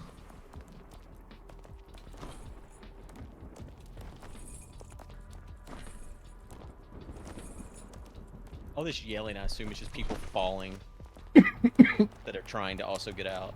I don't know if you saw it, and I never noticed this before, but earlier, like right after we started, when we were on the lower levels, I saw two dudes falling. Oh, really? Yeah. Okay, that's funny. I've not seen it again, though. I've been keeping an eye out. Where's Milby? Any chance to get the show back? Probably not. I think we have conflicting schedules. People keep asking me to get us all back together for Mario Kart, and I'm like, I don't think that's ever gonna happen. It's just not people scheduled at the same Yeah. time anymore. Unfortunately, it sucks. I would love to play. It was so much fun. I have never played the 2 packs of maps they put out. They put out 4, buddy. Well, I meant, but it was in 2 groups, right? Was it? Maybe. Yeah, there was like 2 groups of 4 maps or something like that. I don't know. It was many more than that. I think they. I think it 10 was. maps? I thought it was 2 groups though. No, I'm pretty sure they put out 16 maps, and I think they did 4 DLCs. I think it was all one DLC, but like, basically it was a pre. I think it was a pre per pack.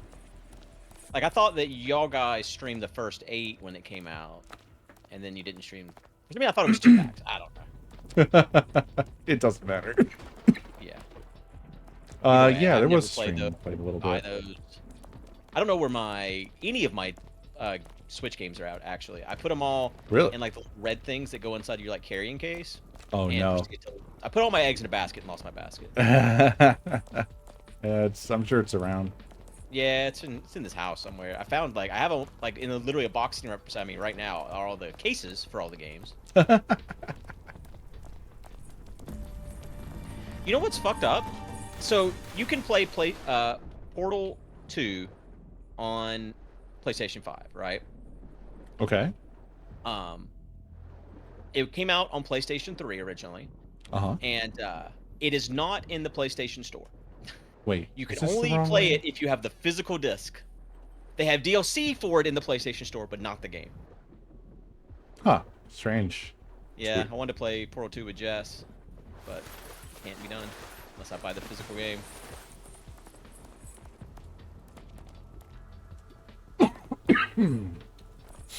That sucks. Oh no. Oh, I just What? remembered the fan. What was our big solution? almost- Jump on the middle? I don't remember what you're talking about. Maybe I will when we see it. Oh, you will. We'll revisit it when we get there. But yeah, we're doing good. We're almost back where we were. I know we got up to the subway. Yeah. I forget what got us. Oh, it I was don't just the remember. pipes. It wasn't even that bad. It was just a fan. And then we fell and fell and fell and And fell. fell and fell and fell, yeah.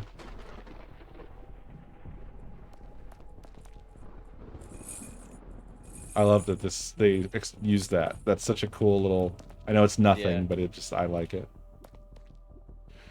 Yeah, dude, Mario Kart 8 is like over 10 years old, which is insane. Where's Mario Kart 9? Where are we going? The place that I was alluding to.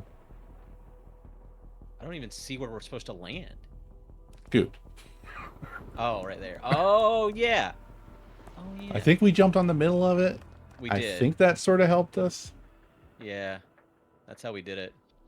It was tough to sort it out as a team. Let's get on this little bastard. And don't forget, if we stand still for any amount of time, we are always sliding down on this stupid thing. And the next one.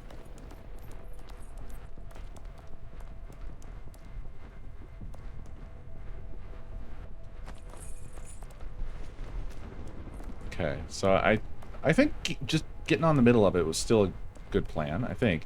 And we got the rock directly under us, so just go straight for that if we fall. Right. All right. Okay, next one? Yep. Okay, alright. Nice. Okay, and then we can just next one this as well, right? Yeah. Alright, next one after this. Go.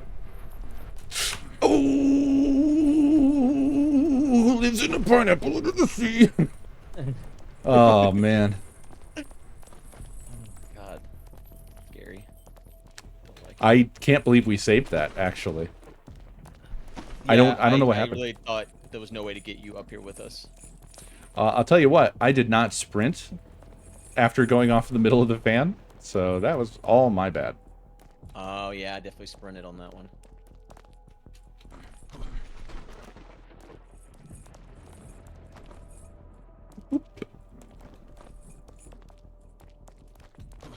Oh, I'm sorry. No, you're good. I think it's easier for me to follow you because I'm the host versus the other way around. Makes sense. We should just get to where we were before and quit. Make a save. Yeah. Yeah. Honest.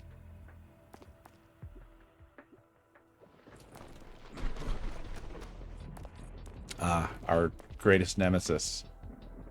Yeah, I really like those. Well, your plan was good We'll last just stop time. here for a second. Let me. Yeah. I gotta go pee, and I'm gonna Yeah. also get a glass of water and dry off. Get So your sweaty. piss on. and get your sweat off.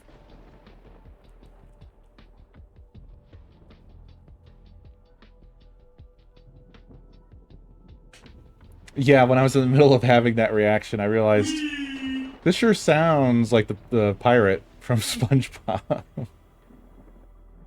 Well, Mossy, thank you for the biddies.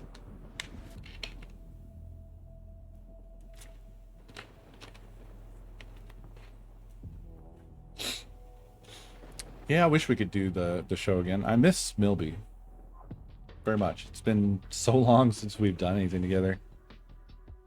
And it's just because of schedules and stuff, you know. People got life going on.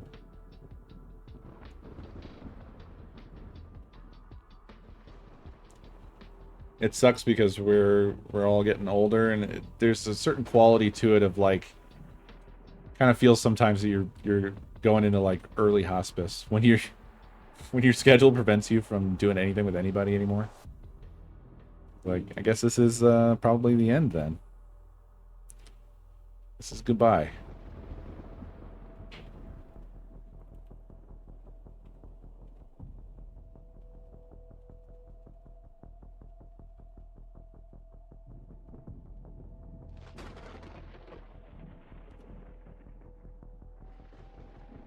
Like, I just can't do anything on weekdays because I have my job.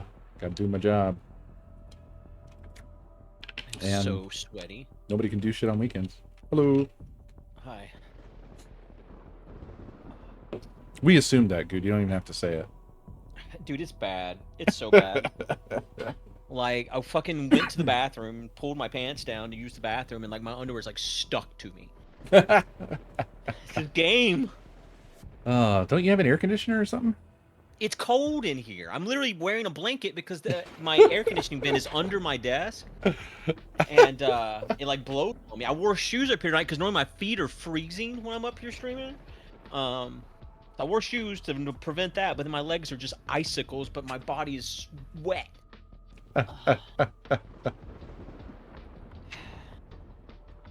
Stressful. I would like to stop at like 11:30. Tomorrow's Jess's birthday, so I want to be home at midnight. Yeah, no problem. No prob, Bob. All right, I'm prepared to lose. Okay, I think if I remember correctly, and my eyes work, and they do, we can stand on the edge of that. So we can do our initial jump here. It would be so fucked if you had to like... Yeah, like time it so you get over and then go. Yeah. I mean, I don't doubt there's stuff like that later that's just even more unfair. Sure. So how did we do this last time? Because we like one-shot it, didn't we? Excuse me. I don't know why. I just have like a cough tonight. We did. I think we probably did the same kind of thing that you suggested for the earlier one. I thought we chased this one in. Yeah, exactly. We'll chase it in, jump it when it comes at us, and then we chase the next one and jump it when it comes at us, right? Is there a spot we can sit in between them? It almost looks like it, but I don't know if I'd trust it. Okay. It looks tight, but they don't go fully together. Right. Yeah, I wouldn't trust it either, though. All right. All right. You win this time? I'll follow you. Okay, I'm not gonna go speed. Yeah, this time. Okay. Yeah, see, this ain't that bad. It's not bad at all. Okay. Okay, yeah. That one was so much more forgiving than the one earlier. Yeah. Honestly. Well, the one earlier was like the boss of that zone. In this case, it's just a regular enemy. Yeah, I guess so. I didn't really think of it like that, but you make a point. Like each zone's got like a different like theme to it. There's like one hard ass part at the end. Exactly. So we made it out of that zone then. We're now in the subway zone. Yes, sir. Now it's Jared all... Fogle was once there. We're in Jared's house now. Get ready to get fucked. Oh, no. Nah, No, no, no.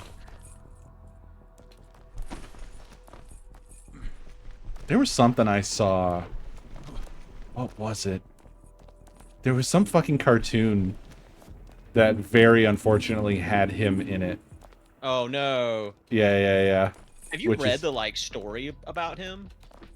I don't know if I don't know specifically what one you're talking about, but Yeah, I mean, like, I guess, are you familiar with like how long the government knew this man was a bad man and did nothing? I think so. Yeah, I'm- like his I'm- assistant, like they basically, like the FBI knew for like 4 years that he was diddling kids and like just couldn't get the evidence to prove it. Oh Jesus Christ, Yeah, that's awful. yeah. Man, we both just barely made that. That's close. Yeah. I feel like this was hard too. So there's- Alright, yeah, hold on. because If this we one they fall overlap. If we fall here, let's talk about this. Well, we go for that big rock with the statue for sure. Yeah. Yeah, we can make that. Just both go for that. So for this one, I think the same strategy kind of, except for because they overlap, I think we have to focus. We have to make sure we jump the one that's coming from afar. And then jump the one that we're chasing? Does that make sense? Is that the way? What do you I think? think you're right. I think we like We're chase sliding this to the one left, by the in. way. Oh yeah. We chase this one in, jump that one. Oh man, it might be close to the jump though. When that one's coming back, Yeah. the one on the right coming back, I think it might get us. Maybe. I think we should try with your idea there. Right. So we follow this one in, jump the one that's that one now, and then, yeah. All right. I'll let you call it here when you want to Okay, we'll do go. it this time. Here Okay. we Oh! Oh! Oh! Oh! Oh! Oh! Oh! Go! Go! Go! Good! Go! No! What the fuck? Go, Oh, wait, we go, got wait, pushed so far. go. Oh, we can get the racetrack. We can get the racetrack. I don't think we can, man. I'm going for it, but we can't. We're gonna fall Pushing almost that to the way bottom. As hard as I can, dude. Yeah. The best we can hope for is this, whatever this is. Did you want to stop at 10:30? Did you say?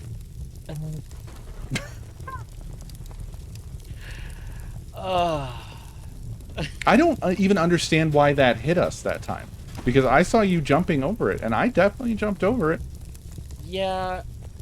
Yeah, I thought we were good once we got... I thought, how the fuck we rescued that? I don't know. But I thought we were good once we got back on. And then it looked like we made it, and then we just didn't. Yeah, I don't know. It like, because I was in the air when it hit me, so the laser definitely didn't touch me. Chat, Yeah. did you see what happened? Shit happened so quick, too. Yeah, it was I don't over know if I got fast. hit or you got hit or what. I don't know what... Honestly, I do not know what happened. I But definitely thought got once we hit, got back on, but I I thought was- we were good. I was in the air at the time. Thank you, Beer. Thank you for... Beer just goes, you got knocked off. Thanks, bud. Classic. Okay. I just pulled a co where I didn't... Oh, fuck. Yeah, you know, it's... Oh, look at the time.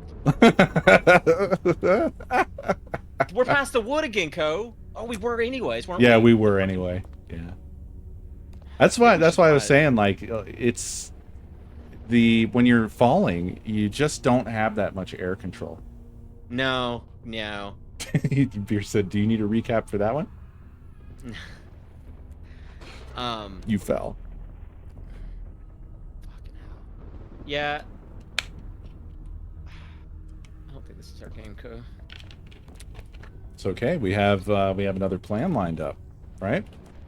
For next week. I Yeah. don't know about tonight, though. Oh no. We talked about doing Played Up because there's new content. There's a lot of new content since you last played, actually. They've added, let's see, God, what all they added? They've added stir fry, dumplings, tacos. Mm-hmm. The tacos were the ones that they just added. Coffee. Coffee's wild because there's no plates. Yeah, thanks for the bits, Avalon. There's no. Oh, because it was a there's no side. plate. Yeah, it's just a cup of coffee. I had a run. Actually, it's still going. It's on like overtime day 40. That's completely automated because there's no dishes to wash. So it's just tons of coffee constantly going out into the restaurant and people drinking coffee and leaving. So yeah, that one's pretty wild. The tacos are similar. There's no plates. You just serve them a tray of tacos. Tacos are kind of annoying because they take like 2 or 3 tacos and you make 4 on a tray at a time. But yeah, I haven't played multiplayer in quite some time, so I'll get the mods together and we can do like like a big kitchen and all that bullshit. I'll send you links to what I need to subscribe to. Yeah, You that should sounds play good. Grounded. Have you played Grounded? Me No, and I Marcus never touched it. did. It was early access. I think we'd like that too. We should look at that too. Yeah, I'd be down. I've never played it. Can you do it with 2 players? Yeah, Wasn't yeah, it- yeah. It's like Honey, I Shrunk the Kids. I don't know how familiar you are with it. Yeah, plus like survival, like kind of 7 Days to Die or something, right? The bugs. Yeah, yeah. Whenever we played it, like I said, it was just early access, and you just had like one quest to find like the inside of this tree sort of thing, and like there's giant spiders and shit trying to get at you the whole time you're doing it. I feel like the early access was more scripted because it was just kind of like a demo. So I bet now it's more open world. Okay. Yeah, I think I'd be we'd down like to check that. that out too. Okay. All right. Well, sorry we suck.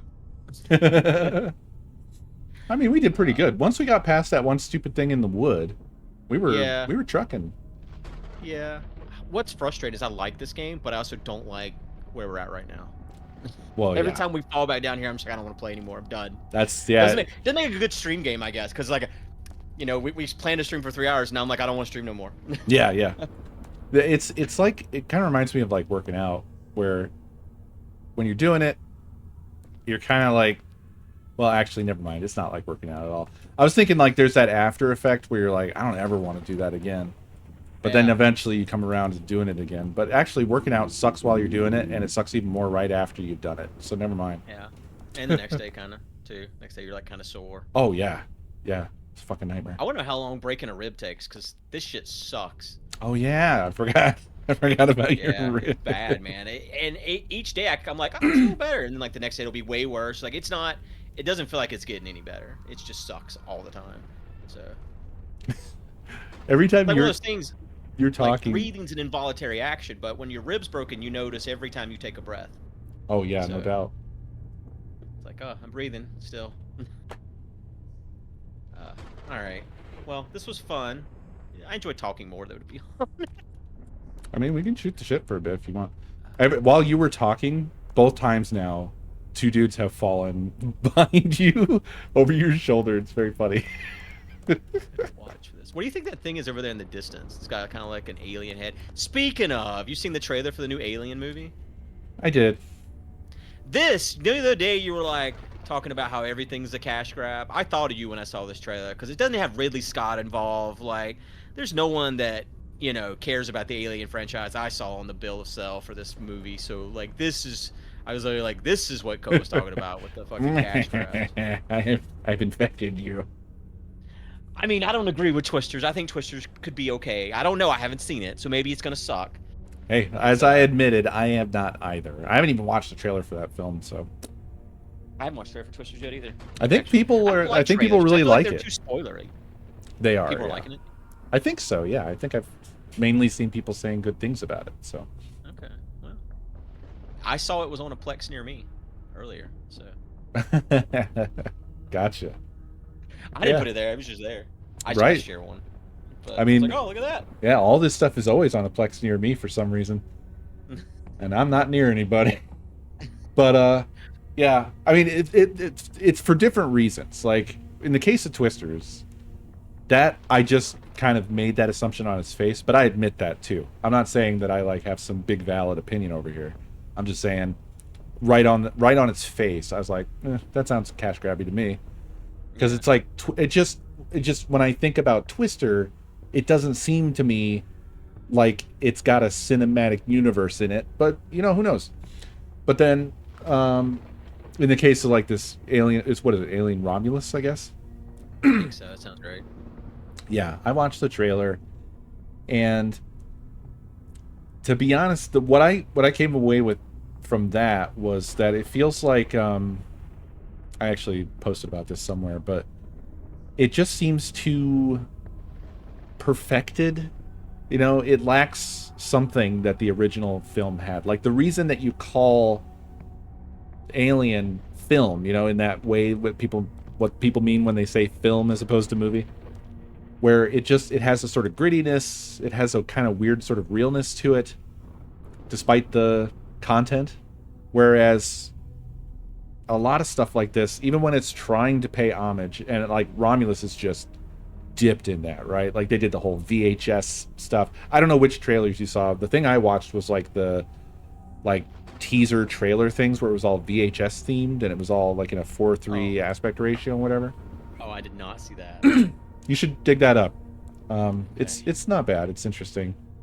But whenever they were showing like any of the shots, any of the characters or whatever, there's this thing where it just feels like every shot they tried to make as perfect as possible. There's no rough edges. There's, it's just everything has to be. This I is. saw two people fall. Yay! All right. But they're always like, it's the most perfect shot possible. It's not just like they shot the movie and this was what they wanted. It's like they min-maxed it somehow. And I don't know, like it just feels like it lacks character because of that to me. I just don't know what story is left untold at this point. And then when you have stuff like, True. God, what was it? Alien Resurrect, the one where you got fucking Sigourney playing basketball and she's like part queen or whatever. It definitely the goofiest Alien movie. Yeah, that one we could have done without, I think. I think it has redeeming qualities. The thing that's interesting to me, so after Aliens, it definitely falls off, right? The problem with Alien 3 was that it was just a story that I don't know how they signed off on that story, but it's just a story nobody wanted. It's just a depressing story. That's not Aliens is the one in the prison, right? No, that's Alien 3. What, buddy? Okay. How do you not know which movie is Aliens? Game over, man. Game over. Is that the one with the android guy? Pardon? I don't remember now. Pardon? Where does he die? I thought he died in Alien. Is that Aliens? Am I confusing them? I guess so. Well, I would say an android has troubles in both Alien and Aliens. Sure. In all of them, I guess. Yeah, well, I don't think there is one in Alien 3. No, actually Bishop is there Yeah. in Alien 3. So there is one in every film, but like Bishop is from Aliens, right? It's not in Resurrection there was another different android. So there's really 3 androids across 4 movies. But anyway. So 3 Davros asked, like, as someone who only ever saw 1 and 2, is there any reason to bother seeing 3?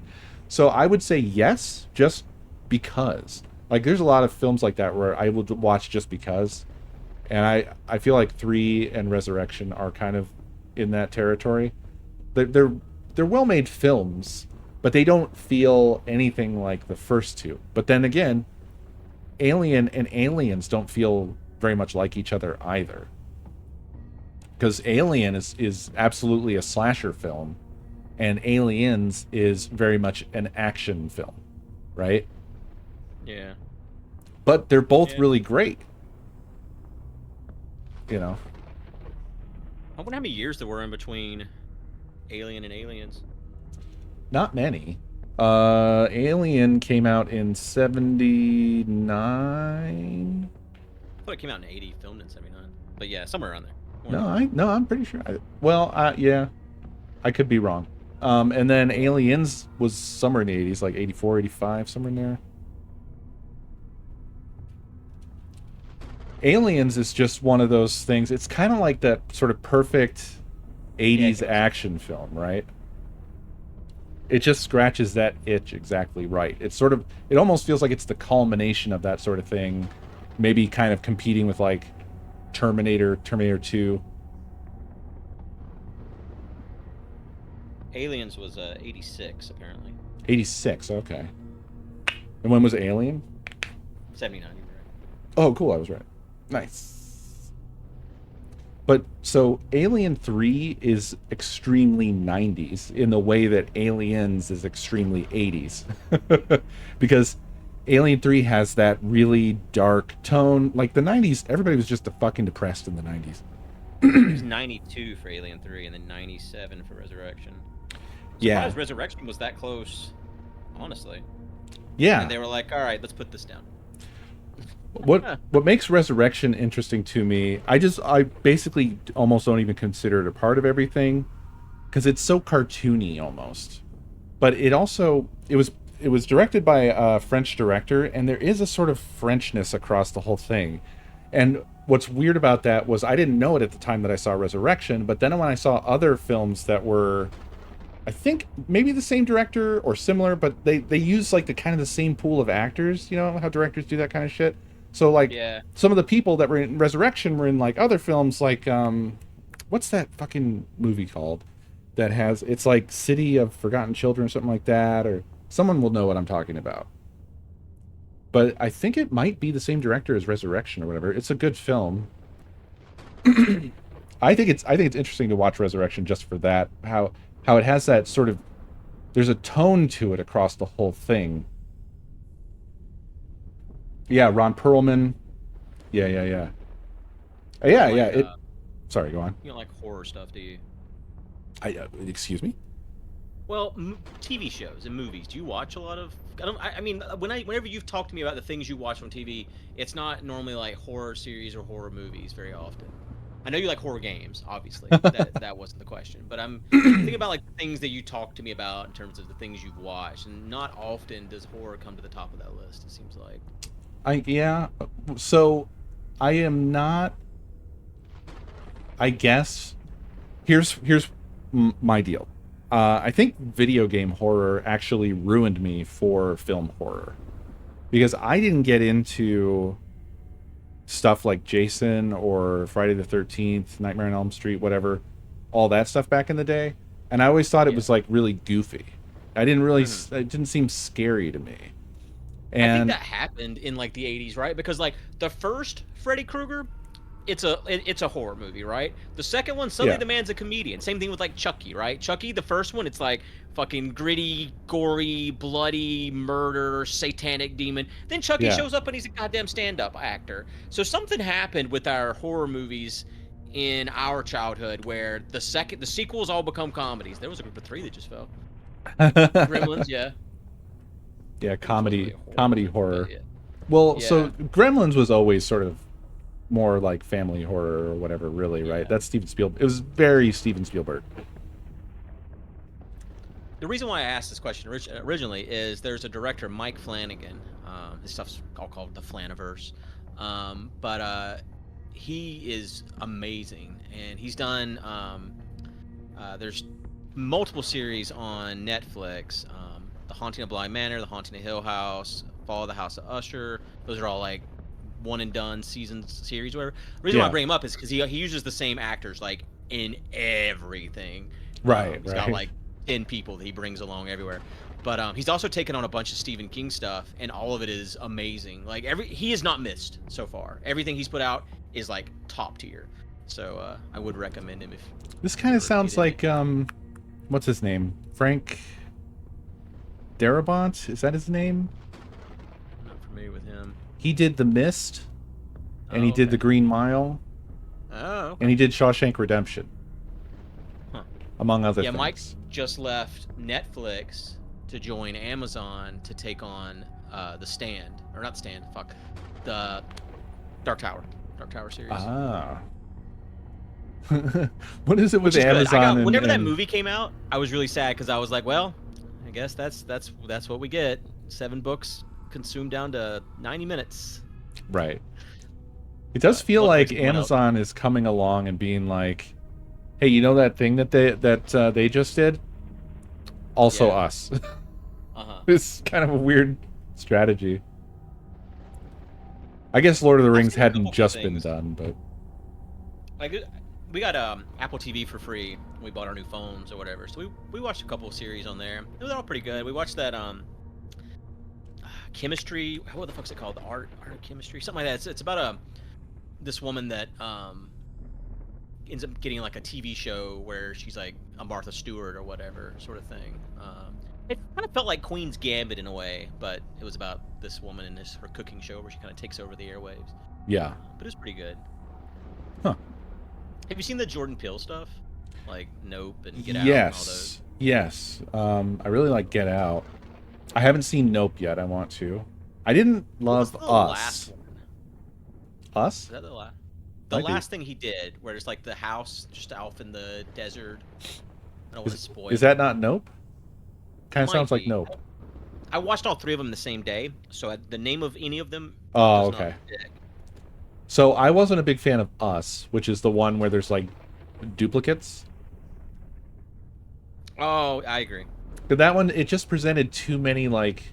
So wait, they're all down there and they're all doing the same movements, but they're in a place that's like not the same shape of like. How does that? Yeah, And I just yeah, spent like too the much time logistics in were my head. hard, right? Yeah. It's like I got to suspend a lot of disbelief to make this work. I don't understand. I like the sort of everything else about it, but I just didn't like constantly. I felt like it was the movie was making me a shithead about it. Yeah. I had the same problem with that one. I didn't like Nope because I didn't dislike Nope, but also like the it didn't have a horror aspect that I wanted from it, I guess. And then like once we found out what the thing was, I was just kind of like, oh, I haven't okay. seen it, so I can't. I have no Oh, idea. okay. That's why I'm talking really vague because I couldn't remember if you Yeah. said you saw it, and also I don't want to spoil it for anyone in chat. But whenever you do get around to it, I'm curious what you think. Yeah. But I do recommend the I'll check that Flaniverse out. if you and Nakomi are bored, and does she like a horror Nope. TV movie? Nope. Well, Yeah, that makes it hard. when you watch- Yeah. Yeah, I wish my daughter did because me and Jess really do, and there's so many good things I'd love to like share. You know, like this is a great movie or whatever, but she won't even come close to them. So What sort of maybe when she's happened? older. What sort of happened to me, man, is that I started chasing like perfect horror. Like I started to get like this sort of I don't know. I don't want.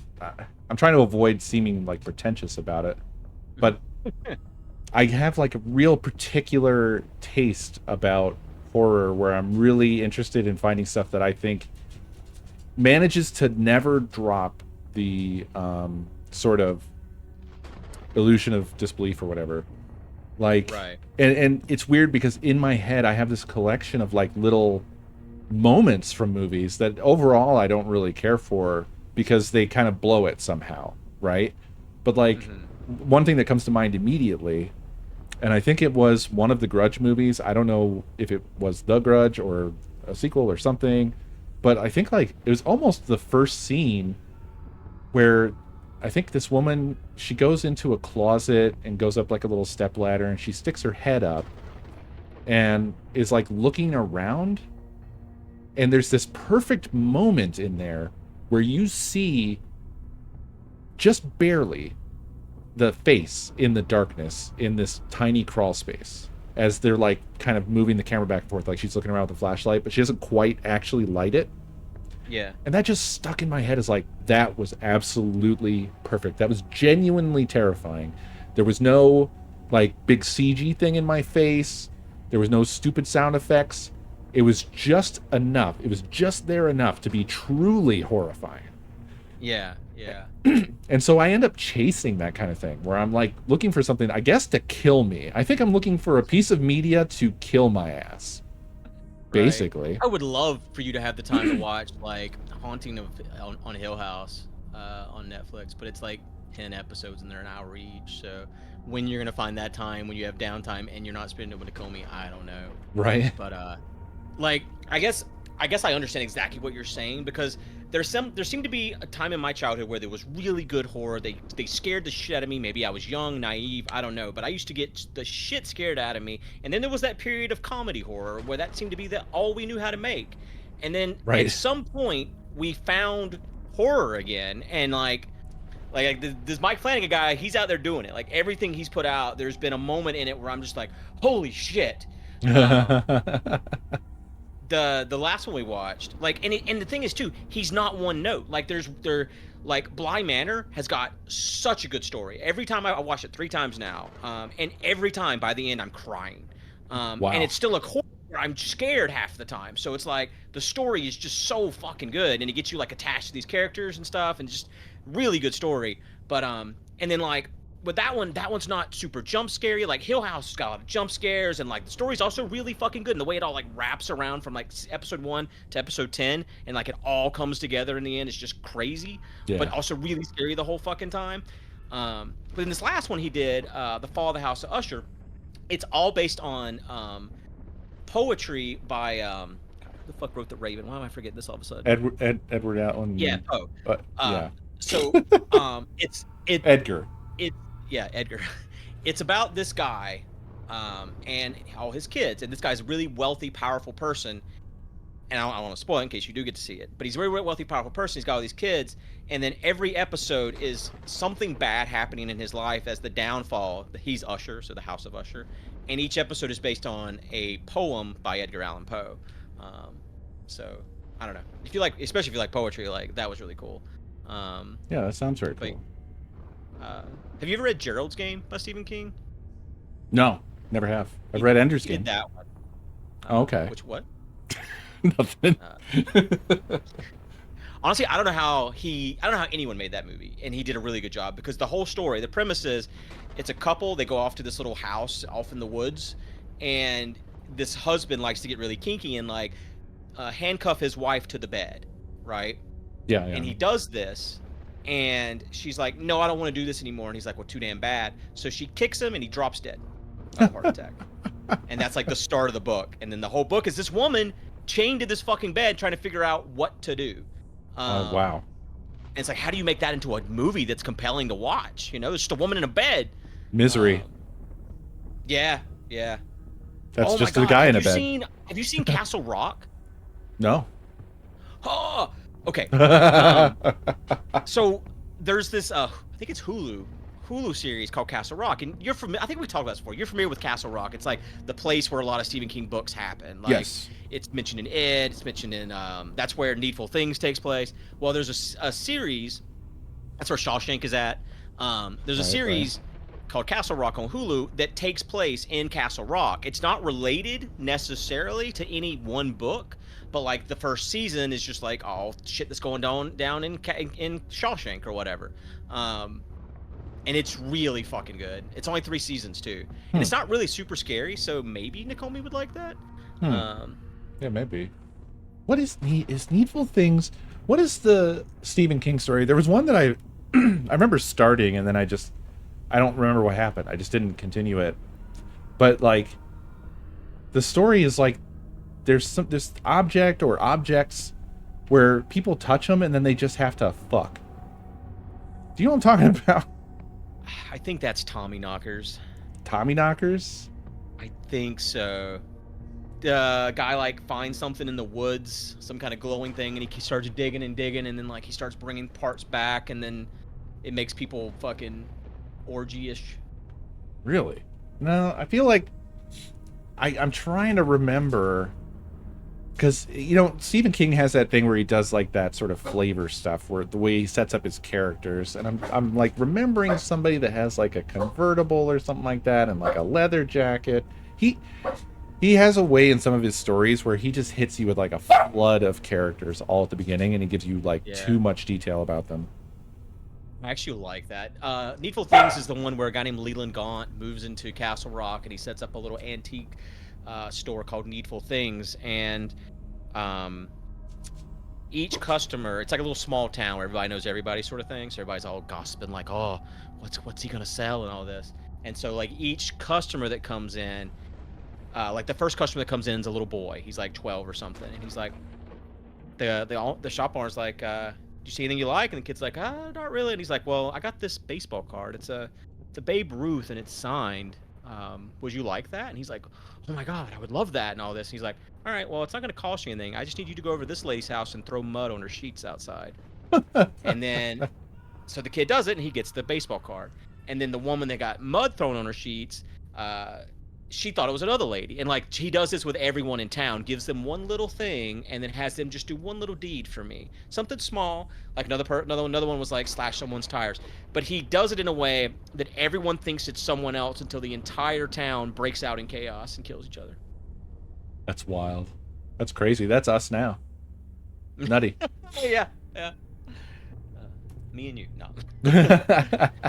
By the way, we kind of dropped it, but that guy standing in the background there, I think I commented on one of the other times we were playing, but he looks like the fucking weird human alien at the end of Resurrection. The one that gets sucked inside out.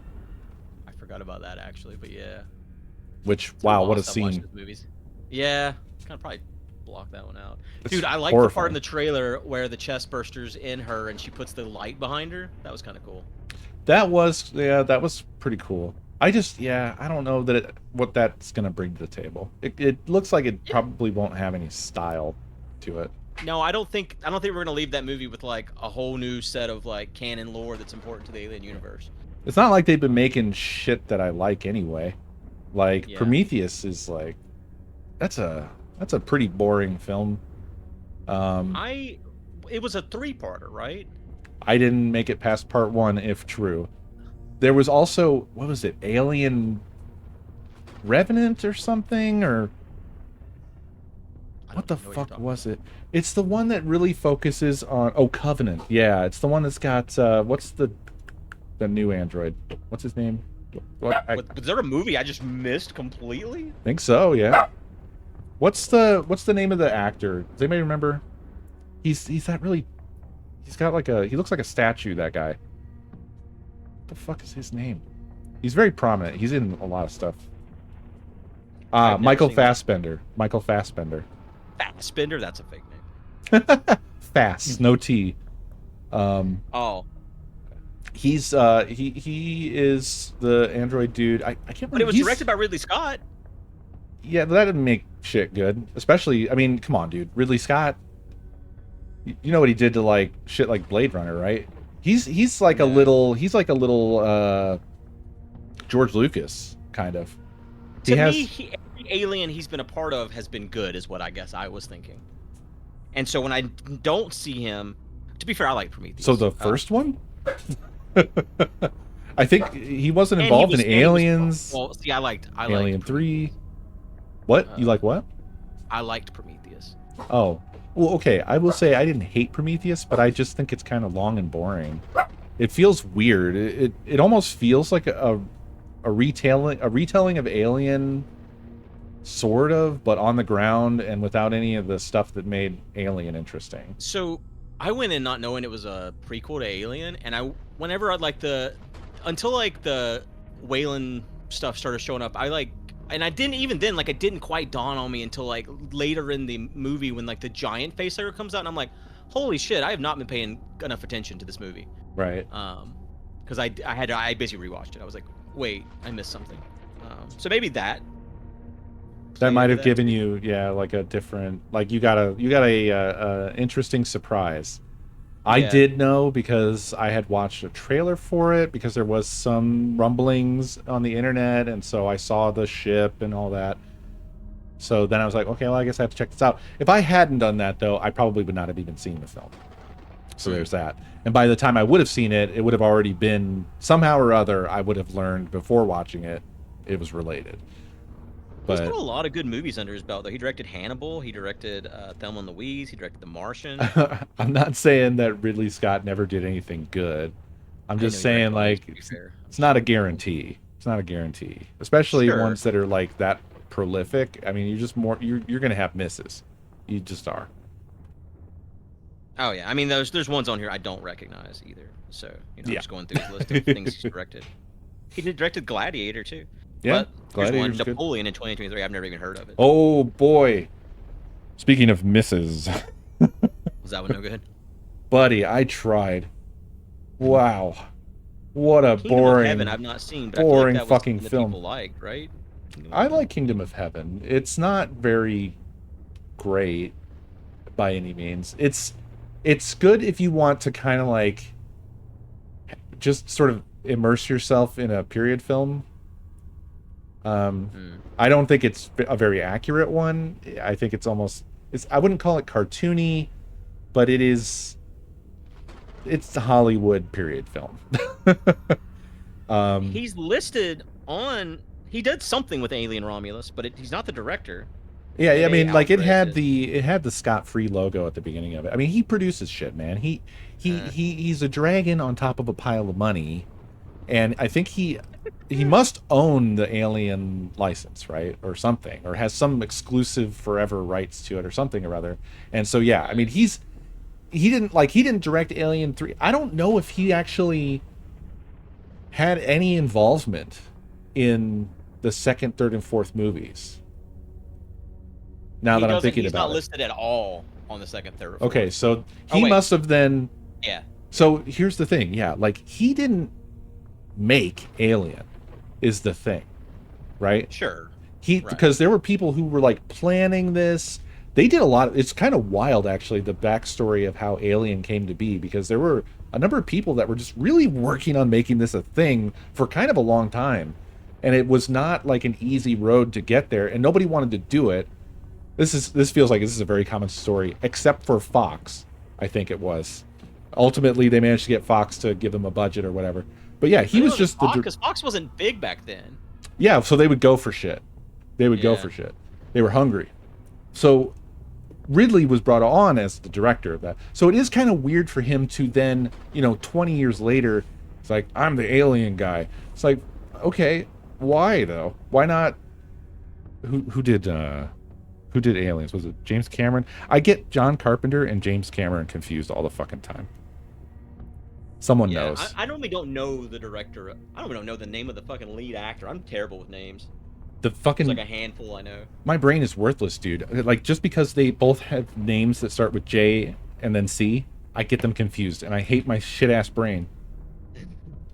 But they both have done stuff that I love. Like, I know that Cameron was, like, Terminator, and Carpenter, The Thing, one of my favorite films ever. Okay, it was Cameron? Okay. Yeah, I thought so. All right. Anyway, yeah. So Cameron did Aliens. Didn't have anything to do with Ridley Scott, because that was still the I assume the original producers and license holders, or Fox just generally. Like, I think that was, those first 4 films were kind of like the original run of trying to make it keep going or whatever, and then after that, Ridley kind of locked it all down. It was like, this is mine now. It's mine. Yeah. But to be fair, Alien is one of probably the greatest films of all time. For sure. Certainly up there. And so, I don't know. The thing I was mentioning with like Blade Runner is that he's been doing, I guess, that shit where he just can't leave it alone. Where like J.K. Rowling? Yeah, not quite like that. Not that bad. Not that bad. But like, there was something, I don't know all the details. I just know that there was like director's cut stuff, and there was this shit of like, I think the original movie didn't have this like Harrison Ford voiceover over everything. The original film just kind of stood on its own, but then like later on he came in and added all this voiceover or something. Oh, the original did have, okay. I said I'm rusty on the details. This is one of those things where it's like, you learn about it and you're like, yeah, that sucks. And then later on, when you try to fucking talk about it because you didn't memorize every single fucking detail, you then sound like a fucking moron when you try to talk about it, huh? Yeah, like, so someone else has the exact details. Yeah. It's like, I still agree with whatever it was that was wrong. Yeah. Okay, wait. So you're saying that they did a good thing, actually. Basically, what I'm being told is that the original was bad and then they fixed it, which sounds like, I don't know how I could get that completely backwards, but hey. Oh, so maybe you're upset about you got it. Upset is a strong word. This is me giving 1% of a fuck. But it does undermine my whole argument. Yes, it's kind of collapsing like a house of cards. I wonder what who the fuck did Titanic? Cameron. Yeah, I thought it was Cameron. I wonder what he would do now if he had never done Titanic. Because everyone says we lost him to Avatar. I think we lost him to Titanic. If Titanic had not been this massive, huge fucking success that gave him the largest amount of fuck you money ever, he couldn't have poured his life into this Avatar universe bullshit, If he wouldn't have done Titanic, I would guess that he probably would have been vaporized in an Ocean's Gate submarine. I don't know, man. He might not have had Ocean Gate money if he had not done Titanic. Well, now let's be real. Wasn't that much money. He still had Terminator money. Come on. True. Kind of the whole problem was it wasn't that much money. I just see people make the argument all the time that Avatar took him away, and I still think it was Titanic that took him away, because he never could have devoted his life to Avatar if he didn't have the money to do it. But I would say I'm more inclined with the Avatar people, because the thing is like this is just the natural ending for many directors. Particularly, I think in his case, it's like this is clearly a passion project that he is too deep in to come up for air. For sure. Right? Like, he could make other things. Avatar, I never thought was that fucking great. I didn't either. I haven't seen the second one. Even at the I time it came enjoyed out, the people were really, like, over the moon about the whole, like, how they filmed the actors' faces and then used that for the animation on the models. But it didn't look that... Like, the characters were too fucking crazy. There was just, like, immediately no suspension of disbelief for me. Sure. Yeah, for sure. So, I don't know. It Honestly, just... the best thing about Avatar is the ride at Disney. And the food poisoning. I probably have that wrong, too. Whatever. Wait, what? There was something... I thought it was the Avatar theme area, the food or something. There was something that happened, but I could be conflating that with something else. So, let's just forget I said it. But who knows?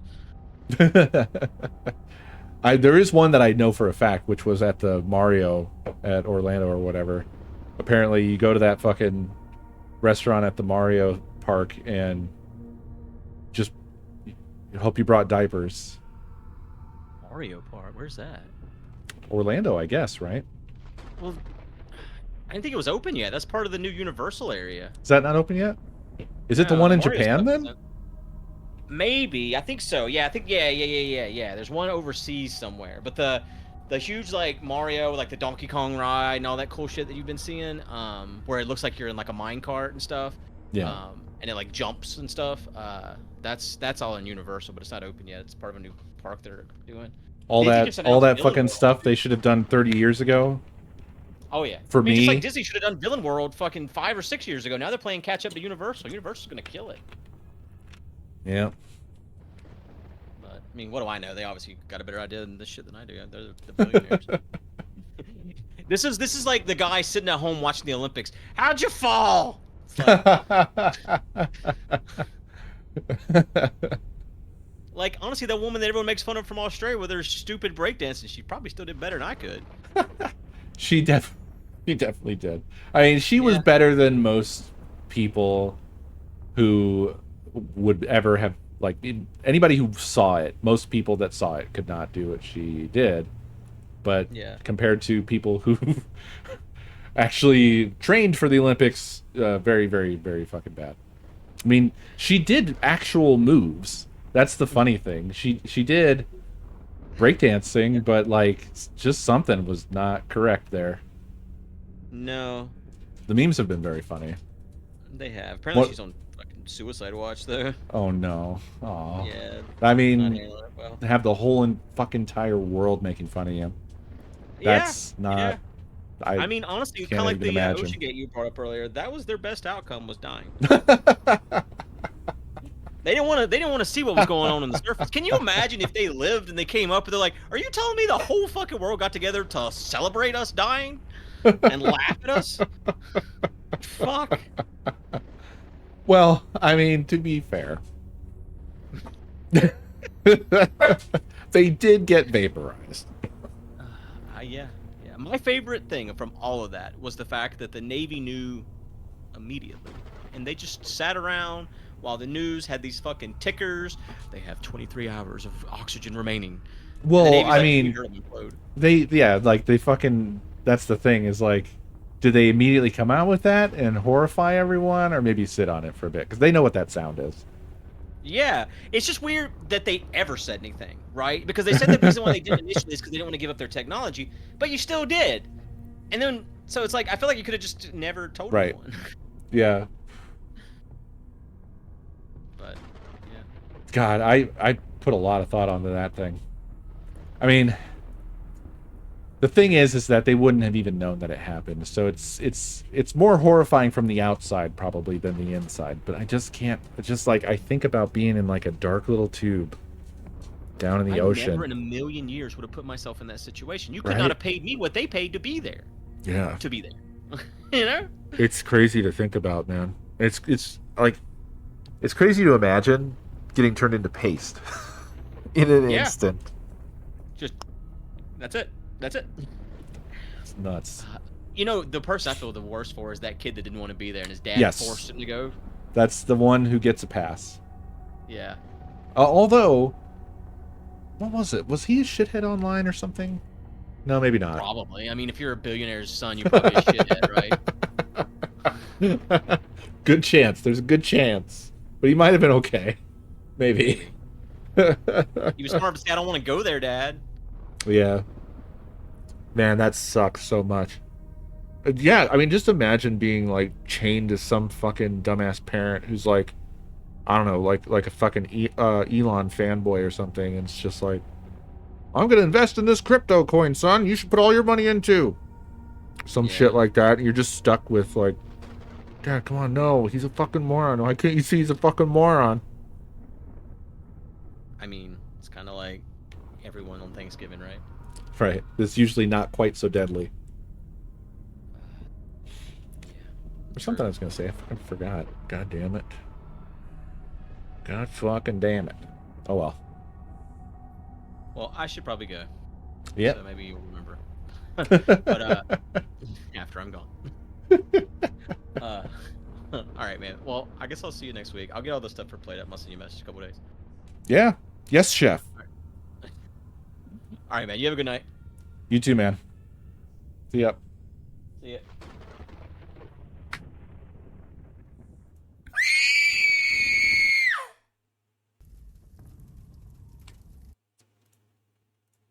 Nick, thank you for the biddies. Very much appreciated.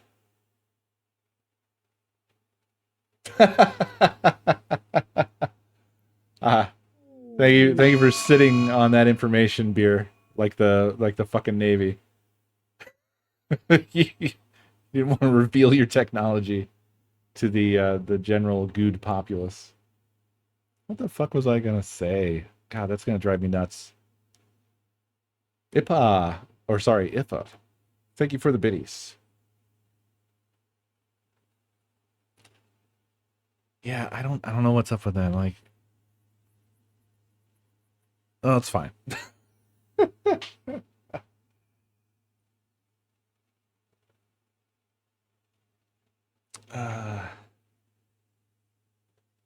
Yeah, I'm persnickety about horror.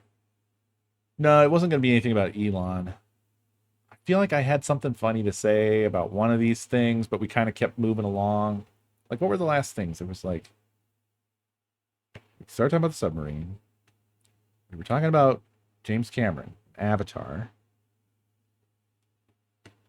And yeah, and then before that, Alien, I guess. Blade Runner. Me being a dumbass who can't remember anything anymore. To be honest, what's happening is my brain is just getting rid of useless information. I don't need to know anything about Blade Runner, really. I think that's what's happening. I think my brain is just getting rid of all of the, like, anything to do with, like, lore or stupid little fucking dumb things that happened related to some fucking movie, whatever. It's just all kind of just evaporating out of my head.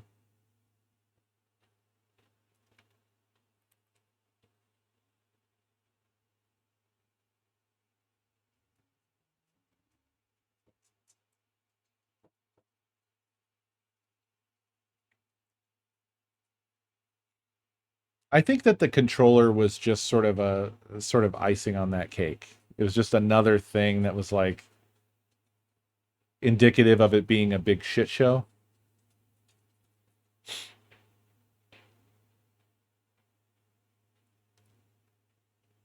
Yeah, the controller is a very easy target. But a controller also makes total sense for piloting something like that. You know, I think people just imagine that it would have, like, people don't know what the fuck is in a submarine, right? 99% of people have no fucking idea how a submarine works, how it's piloted, any of that shit. And they see movies and stuff. But there's no reason it couldn't be a controller. Isn't there some shit with, like, military drones use like Xbox controllers or something like that existed? I don't know. Fuck all that shit anyway, but you know what I'm saying? Like, it's just, it's not that absurd. I've often wondered that playing video games growing up. I was like, you see like crazy controls on certain vehicles and things like that, but couldn't you use like a controller? But then I ultimately I did come to the conclusion. I was like, nah, actually controllers don't seem that accurate for anything. They're the buttons and stuff and the triggers are fine, but like the analog sticks are just not that, they're not that accurate.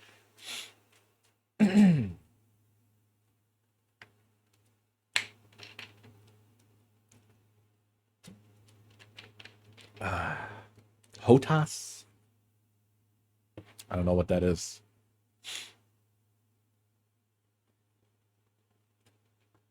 Well, I mean, that actually it could be. I mean, when PS2 came out, one of its features was that you could run Linux on it. There's kind of been a weird thing with that where, and I don't know what it was about the architectures that Sony was doing, but like the PS2 and the PS3 both were notable for being used for like supercomputer tasks. Like just that you could just cluster them very easily, I guess. I mean, like, I always thought, like, well, why would you do it with those and not just fucking computers? But I think they hit sort of a weird sweet spot when it came to cost and capability. They just had, they were just kind of in like a special zone where it made sense to buy, 400 PS2s or something and cluster them together to do a thing versus, buying actual supercomputer hardware because that would be marked up really insanely, right? Where those would be like fucking $10,000 and $20,000 a piece or something.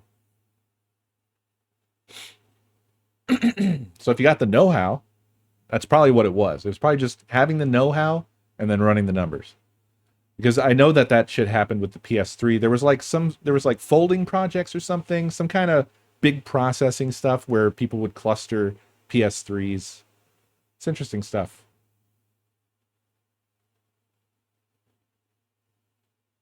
Really? That's cool.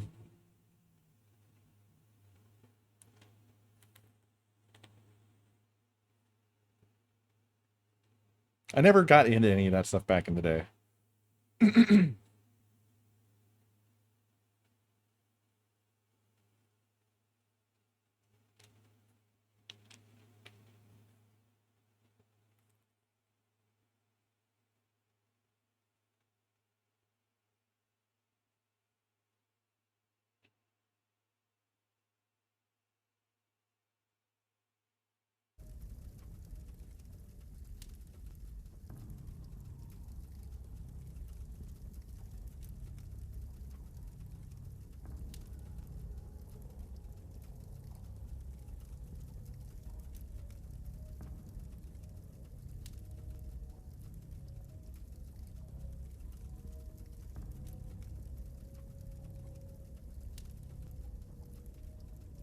Um, I don't know. I feel like the thing with the 360s, I think it had a bit of a jump on the PS3, no?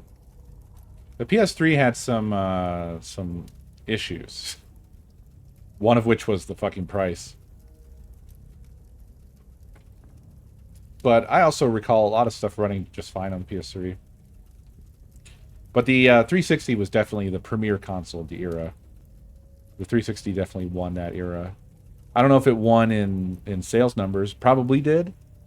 I don't have them in my head. I would assume that it did, because it was just cheaper. Oh, it really didn't.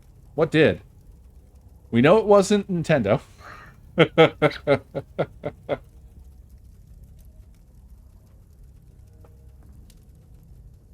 Yeah. Well, so what comes to mind for me is that there is this sort of there's this phenomenon with consoles. And this would be actually quite different in the case of the 360 and the PS3, because that was a unique time where the architectures were actually really different. It was one of the last times, right? Because I think Sony has been drifting more towards pretty much standardized computer architecture stuff. Have they? Have they not? I feel like they've been headed basically towards x86. Yeah. But at that time, the 360 and the PS3 were very, very fucking different. The Xbox 360 was much more PC-like, which is the whole idea. That's the whole idea behind Xbox, was to basically just put a PC on people's TVs. That from the beginning, that was the idea. And so getting into it and just developing for it was much more like well-known and straightforward versus something like a PS3. So the Xbox 360 didn't really have to suffer through what was really common for consoles up until that point, of like where the early library is not the best, but as time goes on and people get more knowledgeable and they learn the sort of all of the corners of the what developing is like for the console or whatever, the end of the system's life is when you see stuff that really takes advantage of the capabilities, right? So the PS3 was going basically through the normal life cycle that we knew, but the Xbox 360, I think, was much more developer accessible and didn't really have to suffer that as much.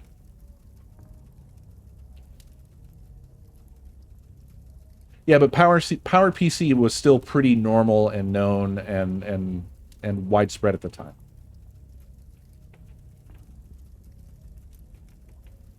Whereas PS3 was basically just some shit from outer space.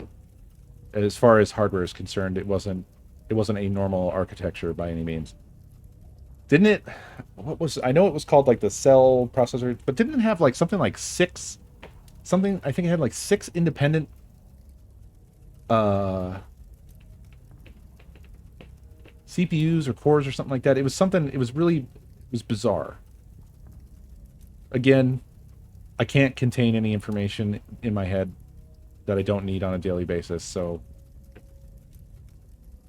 whenever I talk about this stuff, I'm like giving you just, I have some vague, distant memory of some shit I once knew.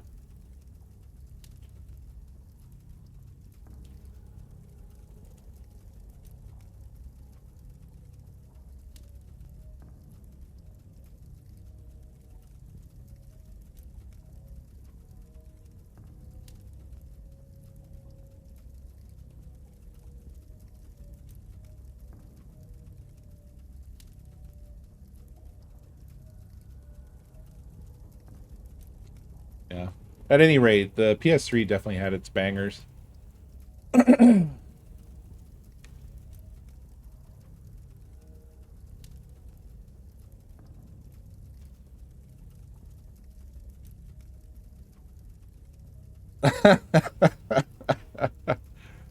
That sounds kind of mythical. I don't know how much I believe that, but maybe. Yeah, I think it was like 6 processors in series or something like that, or I don't know. Something. It was definitely bizarre. I remember people thinking it was pretty wild.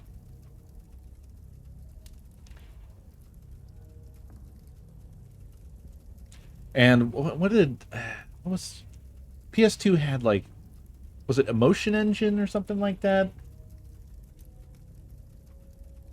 God. I miss the sort of, I guess, dawn of gaming now. That shit is just gone. It's like you don't really see, I don't know. My mind went back to like the PS2 demos. When I remember originally seeing those, and it was so fucking amazing. Like they were showing like or was it PS3 maybe? I wish I didn't have a shit ass worthless brain.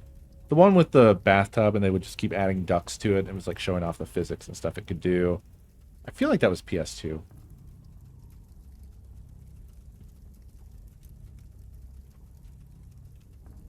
Yeah, there's just you don't see that kind of stuff anymore. There's really, they can't really say.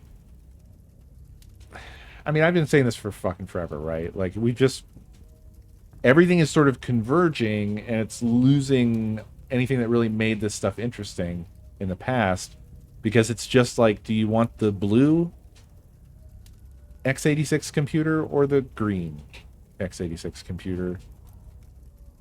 And that's kind of it.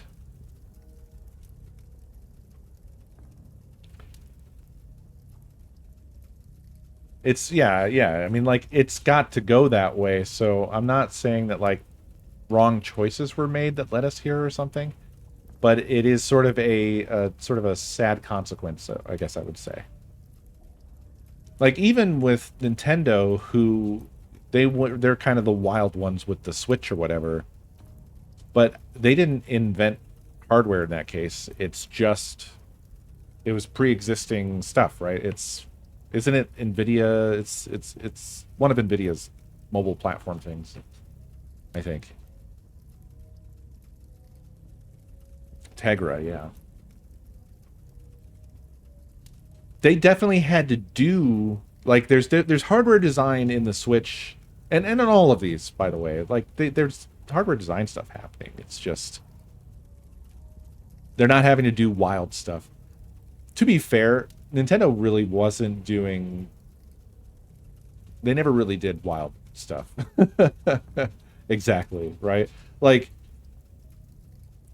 the NES, the Super Nintendo, so on and so forth. They're using chips off the not off the shelf or whatever, but like they are assembling just chips that other people made and stuff like that. So it's not like they had early on they had their own CPUs for certain things, I think. Like the main like I think logic of the NES was a Nintendo chip, but then the picture processing was somebody else's chip. I don't remember whose. I mean, and everybody knows that there was like Sony stuff in like the Super Nintendo and the N64 or whatever.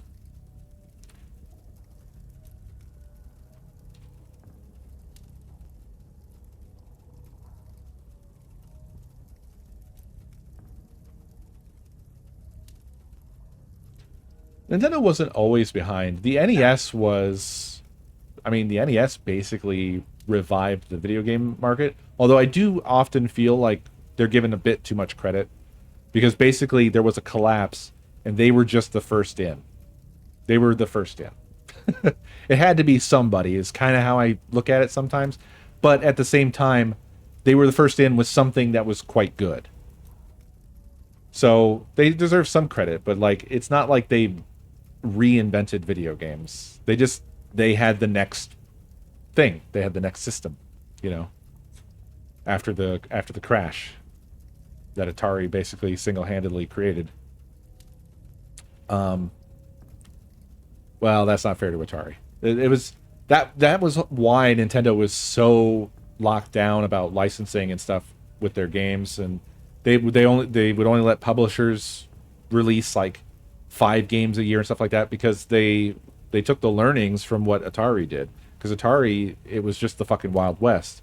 And what killed everything was that there was just a fucking million games of shit-ass quality, and they had no... The market was just fucked. Like, people would end up buying something that was really shitty, and then just be like, this all sucks. And so people just sort of stopped buying video games. They oversaturated the market. Yeah. But the NES was massive. I don't know if it's probably not still their most successful console, right?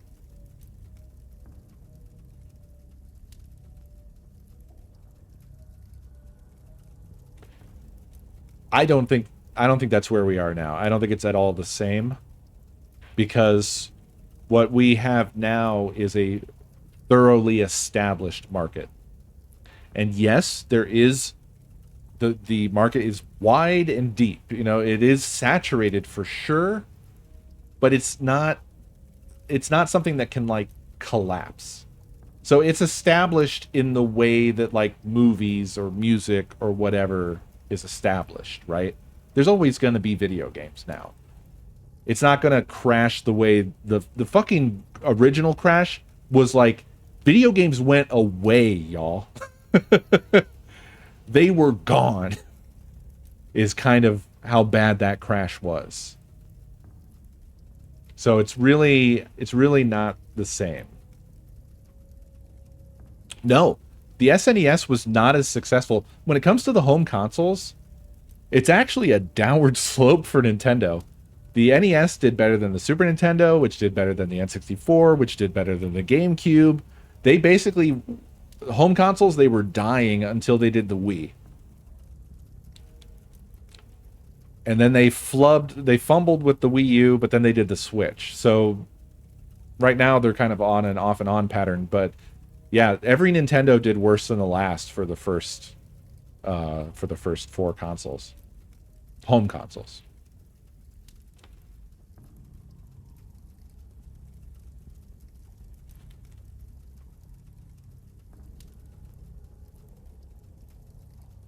Patterns don't mean anything.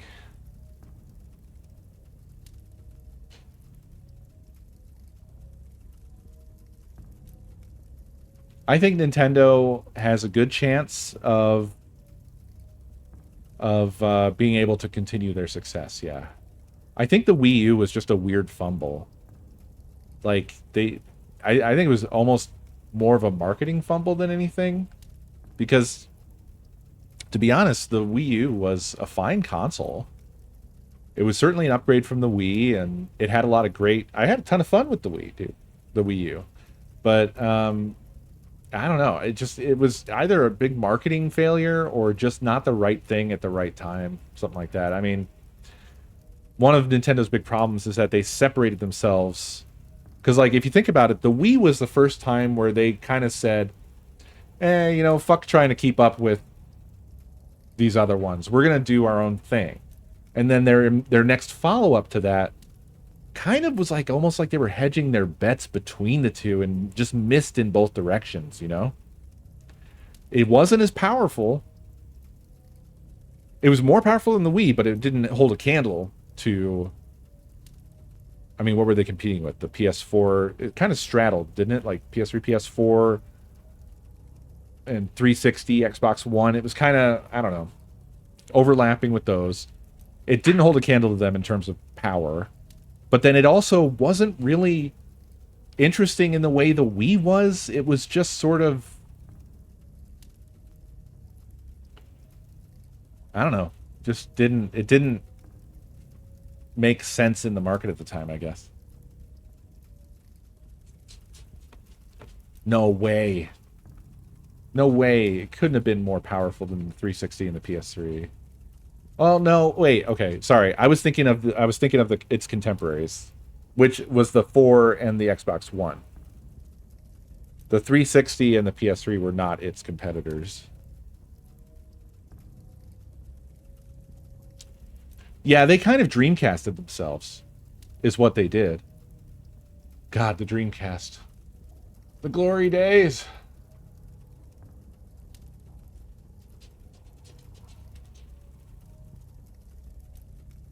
I think that when I got the Dreamcast, I kind of knew it was doomed, but that shit was awesome, man. It was so awesome. There's 2 times in my life where I felt like I saved up and I managed to get something that felt like it was from the future. And one was the Dreamcast, and the other was the iPhone. The first iPhone. Because the Dreamcast came out when it was like the PS1 and the N64 were still the consoles. And I guess the Saturn. Sega just kept fucking themselves with this. But the Dreamcast was like so far beyond those. It was so crazy. But of course the PS2 and the Xbox and the GameCube slapped the shit out of the Dreamcast. Not even close.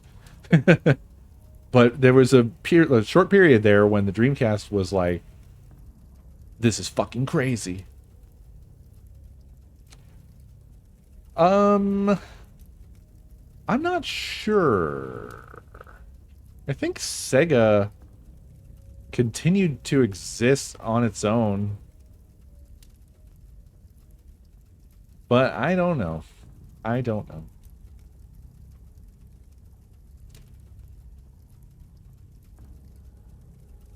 They certainly give the license out to like Sega they don't do hardware at all. So they didn't do like the Sega Classic. They just gave the brand to some company to shit out some like cash grab devices, right? Yeah, Atari similar. I think Sega is more existent than Atari is. Atari ceased existing quite a long time ago.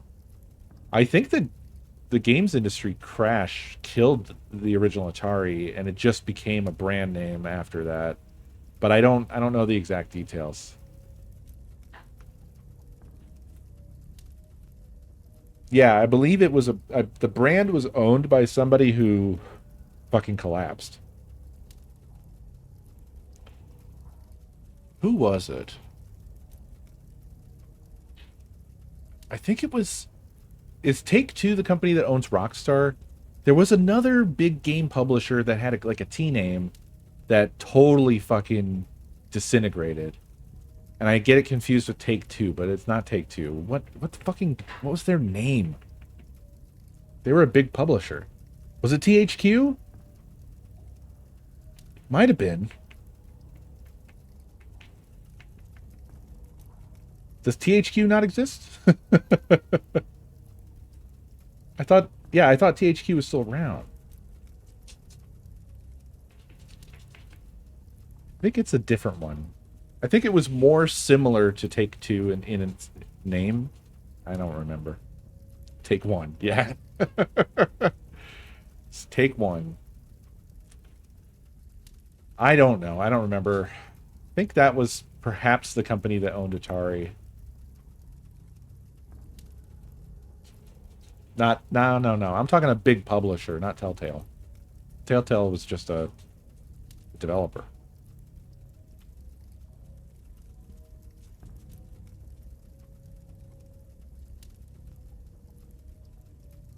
Ah, well, who knows?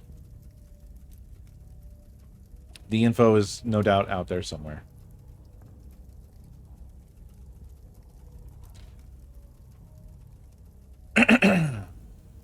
No, I'm not thinking of Jack Tramiel. I'm thinking of a big video game publishing company that collapsed. It's probably one of those things where it has a name that doesn't even start with a T. I'm probably just totally misremembering what happened. So don't waste y'all's time trying to figure it out. Yeah, it could. For all I know, it could just be fucking THQ that I'm thinking of.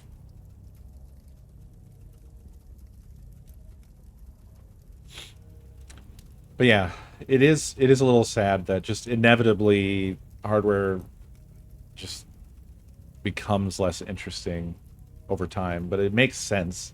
Like the stuff that I think is cool about old consoles is stuff that they had to do at the time because it was what made sense at the time. Like they didn't go to CDs right out of the gate because it was faster to load a game from a cartridge. You know, and you can see that in a lot of the hardware where they jump the gun. You know, early CD consoles fucking struggle to keep track of what the fuck is happening with the CD. You know, I think the PlayStation is really the first one that was very consistent about it. Maybe the 3DO. I haven't had really big problems with the 3DO. But there's other ones that just like, why do you even have a CD drive? Like, it's like you guys didn't know what to, like, how it worked. This just runs like shit, you know? So, like, cartridges were just like a necessity. And there were also cool things like those, like the TurboGrafx, the Turbo Duo, etc. with the, like, the Hue cards and things. Those little, they're basically just cartridges of a different kind, but those were neat, nevertheless.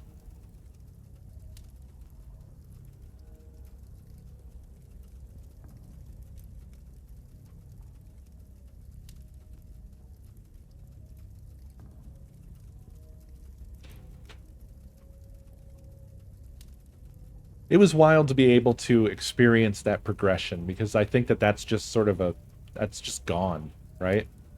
It's got to be similar to like people who got to live through the sort of like the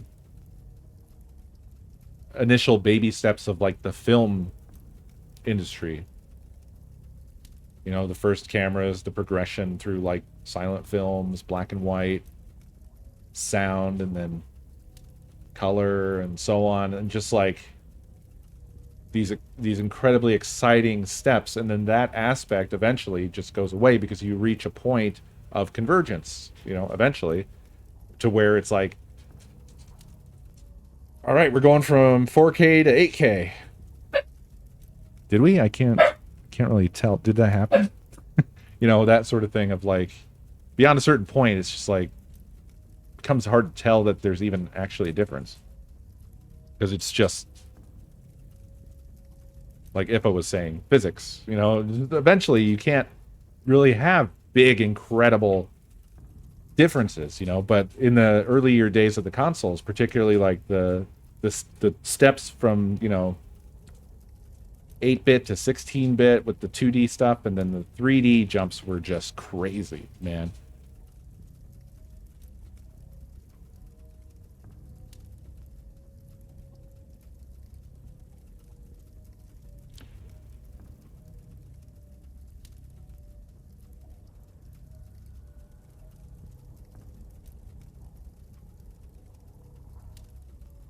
Yeah. I still have an appreciation. I'm not like dead inside about this stuff. Like, for instance, you know, jumping up to 4K with everything and higher refresh rates and stuff like that, there's still appreciable stuff that I'm like, oh, this is cool. This is awesome. I love how good this looks, how crisp, you know. But it's just, it doesn't feel the same. It's nowhere near the feeling of going from like the Super Nintendo to the N64. You know, like nothing can compare to that. It's not a fair comparison at all, you know. I'll never forget the first time that I fired up the N64 with Mario 64 in there, and was just, it's an incomparable experience, because it was the first time where like on my screen I'm presented with this 3D world, and I have this controller with an analog stick, and any direction I tilt it, Mario goes running in that direction. And it just had this surreal quality to it of like, holy shit, it's like I'm looking into a portal into another world. You know, it doesn't look like a video game on my television. It looks like another dimension. The third dimension. Fuck, God, Jesus Christ. Why do I walk into these things? I just can't help but to walk into these fucking dumb... Anyway, it was amazing. Obviously, that faded pretty quickly. As I got used to, you know, 3D games or whatever, that feeling faded away, but it stuck with me. Like, I mean, faded away in the sense that I wasn't feeling that with every single fucking game forever, but initially it was a super powerful, impactful experience of like, this is fucking incredible. This is the most incredible thing I've ever seen. And I feel really lucky to got to experience that with incredible games like Mario 64 and Zelda 64. Zelda 64 was like revelatory to me, because it was like, oh my god, this is this open world adventure, and it looks so amazing. I mean, fucking looking back now, it looks like fucking shit.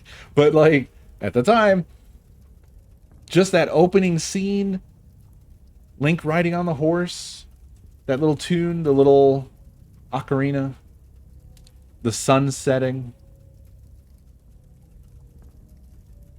the grassy hills. There was no, it was just a flat grass texture. There was like there weren't even any like grass billboards, but it was enough to just like absolutely blow my fucking mind. I know, I gotta hang on, Dim. I gotta hang on for that jump.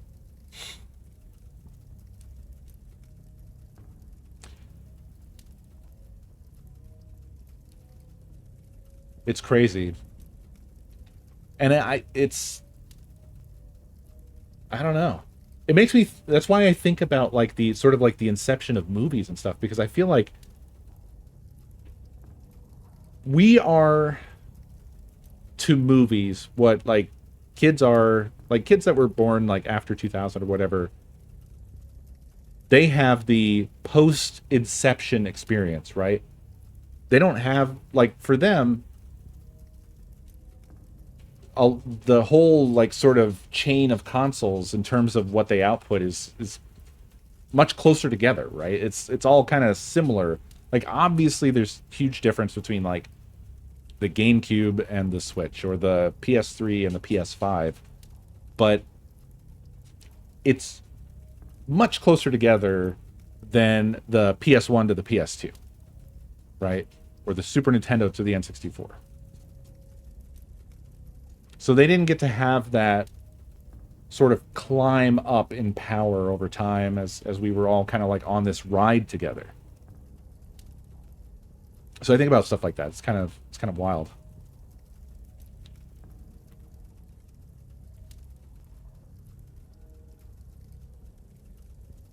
I don't think you need it. It's wild to think about, for those of us who grew up with it, how different our experience was.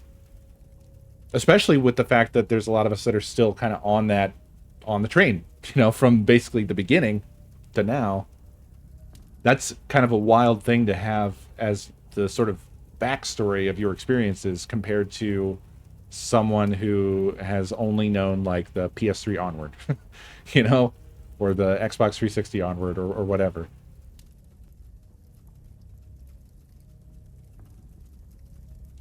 It doesn't matter at all. It's just, to me, a weirdo. Interesting to think about.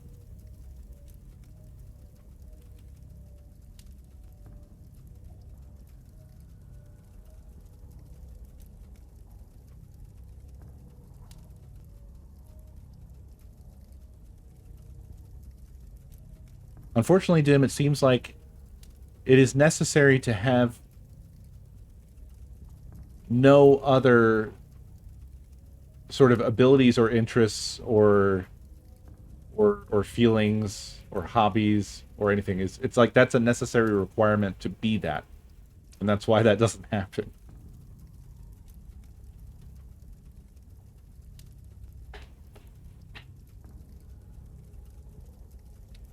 Yeah, for sure, Fox. Well, what's interesting is that like that legacy has been carried forward though, because there's a lot of indie, throwback pixel graphics games and stuff like that. Plenty of which have been, popular, and I assume popular with people who never had those experiences on the old consoles or anything.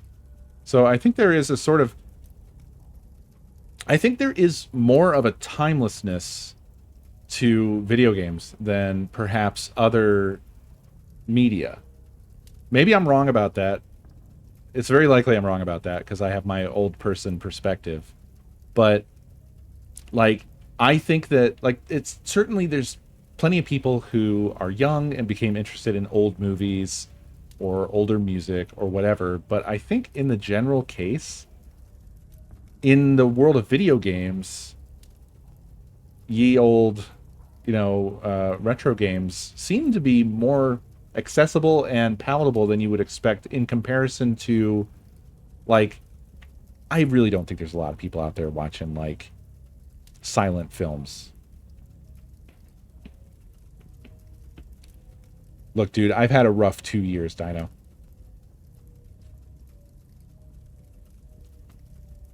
In the past 2 years, I feel like I've aged 30 years.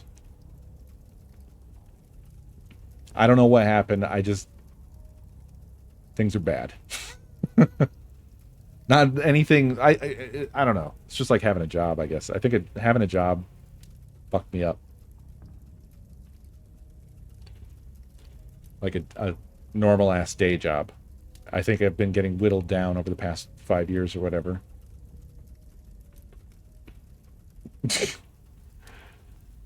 Nice, Abe. But do you know what I'm driving at? Like, I think that I don't think people go back to that sort of stuff. And with music too, I think that like certainly there's younger people that will go back to like classic rock or whatever. Like they're influenced by their parents and stuff like that. But not that much. The older stuff doesn't have as much, I think more so than movies maybe, or maybe roughly equivalent. But I feel like in those genres of media, the fall off is seemingly more rapid, And the earlier you go, the less inclusion of that or representation of that there is in the current media.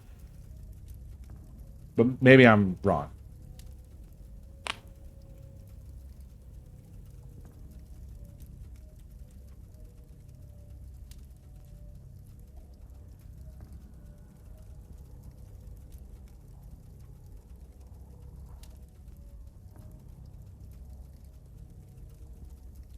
Yeah. Like, you'll never hear disco on, you know, it won't be mainstream probably ever again. Although, ahead of us, there is the infinite expanse of time.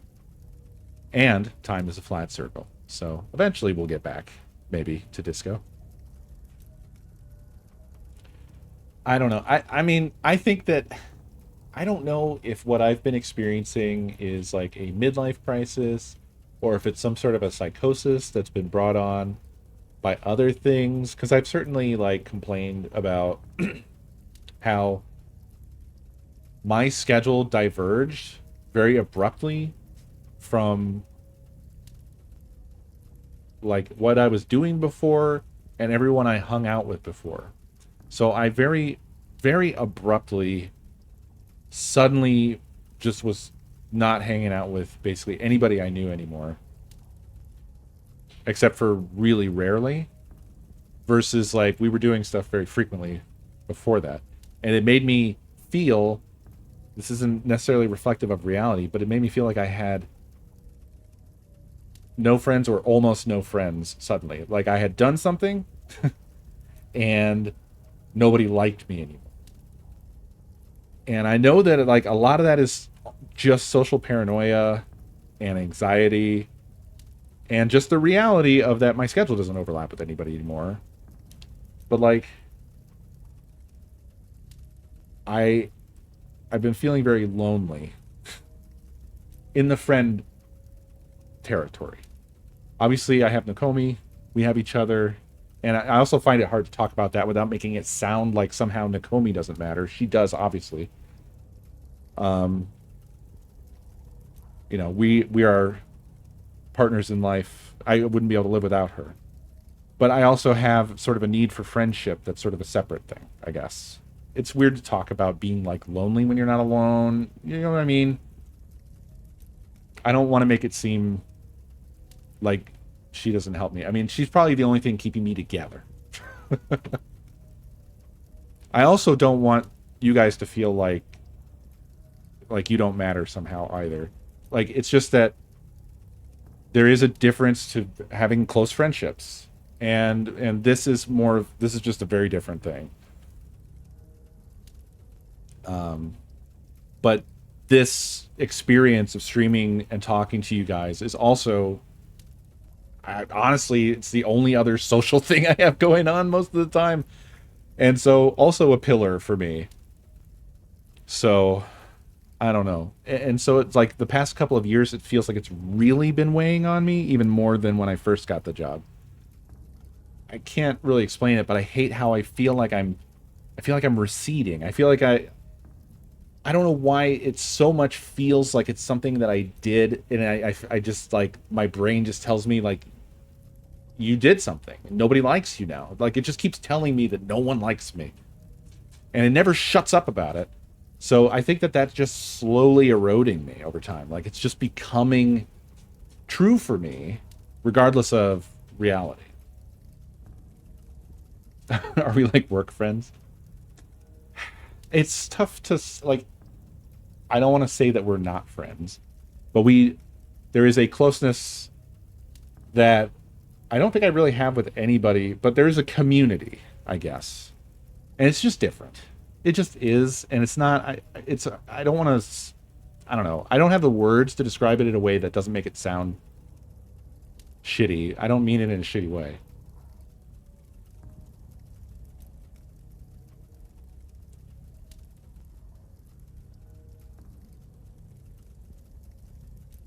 There's a sort of inherent wall of separation when you're sort of like a community head, and I say that in the I say it derogatory. I don't view myself as like the egotistical figurehead of our community here, but obviously the reason you're here is because I create content and you enjoy the content, so you're still here. But it does create a kind of weird imbalance in terms of relationship. I mean, yeah, it's described better by other people, not me. You know, parasocial stuff, whatever, to where it's sort of difficult to navigate what those relationships are like, if that makes sense.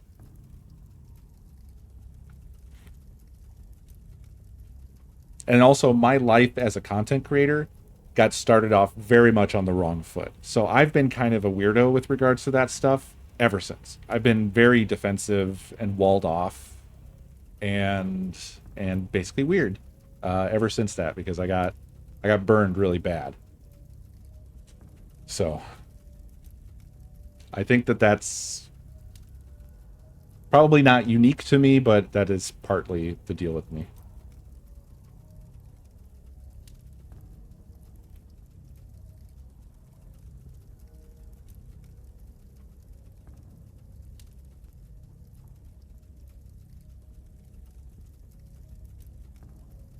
Did the ladder have 30 rungs?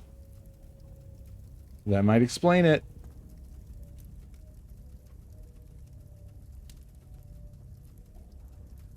So I don't know. I've been trying not to be like a sad sack on stream. I have talked about this stuff occasionally. I'm talking about it now. But it's definitely the vibe of like what I'm bringing to you guys on the stream has definitely gone sort of, I don't know where it is now. Certainly down. Presumably. I don't know. I try not, I'm just trying to maintain, man. I'm just trying to maintain. I don't know where I'm headed with anything. I don't know if my job is leading anywhere.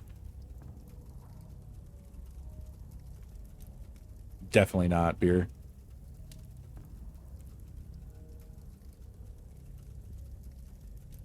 There's certainly a quality of consequences to, like, we traded away much to gain maybe much. We kind of had to leave the metro area because the rent was fucking absurd. And then I've told you guys the whole affluenza type situation that we went to, but it was like kind of like it would be stupid not to do, right? We went to a place in the family where we wouldn't have to pay rent. The objective being eventually we would get into a house. But then every year, year after year since we did that, things have got worse and worse and worse. With the world, I mean. To where it feels like it was a perfect response to the choices that I made, where I was hoping that we'd be able to get our shit together and like get a house. But the prices just kept going up and up and up and up and up. And there was the whole inflation thing. Obviously, COVID was a massive thing. Yeah, Justin was kind of lucky. I mean, I don't think Justin even really... I don't know. He just got very lucky with the timing. I think he doesn't like his house, is basically what I was going to say. But I mean, he has a house. But of course that has... I mean, he still has a fucking mortgage to pay and all that stuff, so... But just in the timing of getting his ass in a house was quite lucky.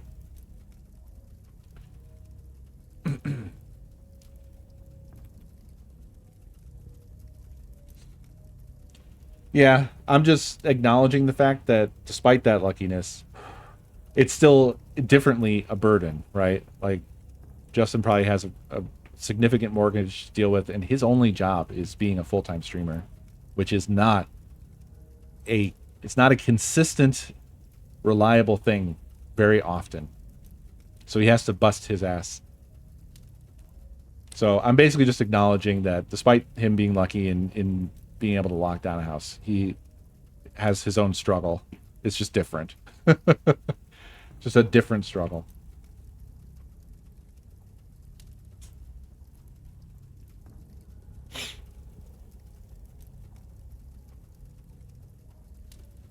Yeah. I struggle with that a little bit because like I'm also somebody who is in the territory of I agree with the sentiment that like the American dream was never a good dream. Or certainly not what it became. The whole suburban bullshit thing, the sprawl of the United States. A lot of it is it's just bad. It's just bad. Like it's why we have these infrastructure problems. It's a lot of there's a lot of racism tied up in that shit. There's a lot of waste and pollution and the reliance on cars. And so like internally I 100% feel like like apartment living and more consolidated residential and more smarter residential and stuff like that is all of it better than all these fucking individual houses spread out all over the place. But at the same time, I feel like my needs indicate that I need a house. Because I do need space for all the shit that I want to do, So I'm really torn on that.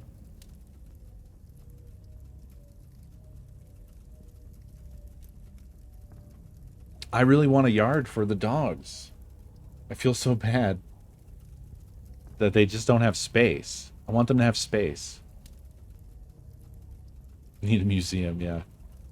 Certainly to unfold the collection, it basically requires a house. There's no apartment that can accommodate the collection.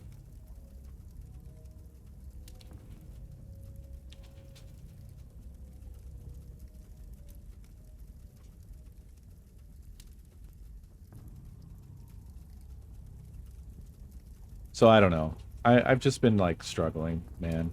And then I still have my little ambitions too. Like I don't have as much creative outlet, and I feel like that is also like kind of eating me up. And I've started on like another thing of like, oh, I want to make this game now. And then but it's really just sort of I'm like designing a prison for myself when I do this. Because it's like, when am I going to do that?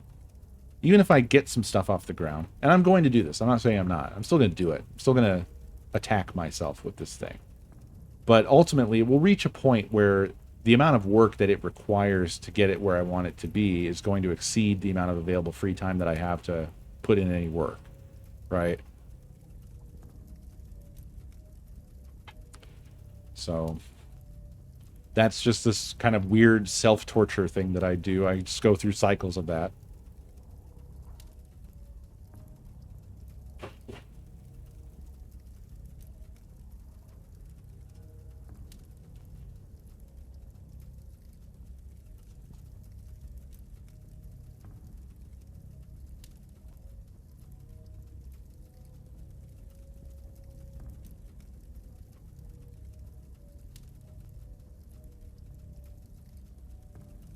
Yeah.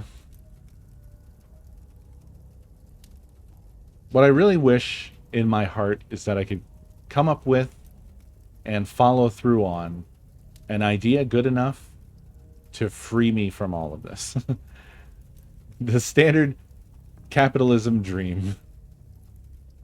I wish something I did made me enough money to live. No, I know. It's like winning the lottery. I even as I was saying it, I knew what I was saying. I don't believe that that will happen. Just so you know. I don't believe that that will happen. So I'm not like pining after that. But it would be nice. It sure would be nice.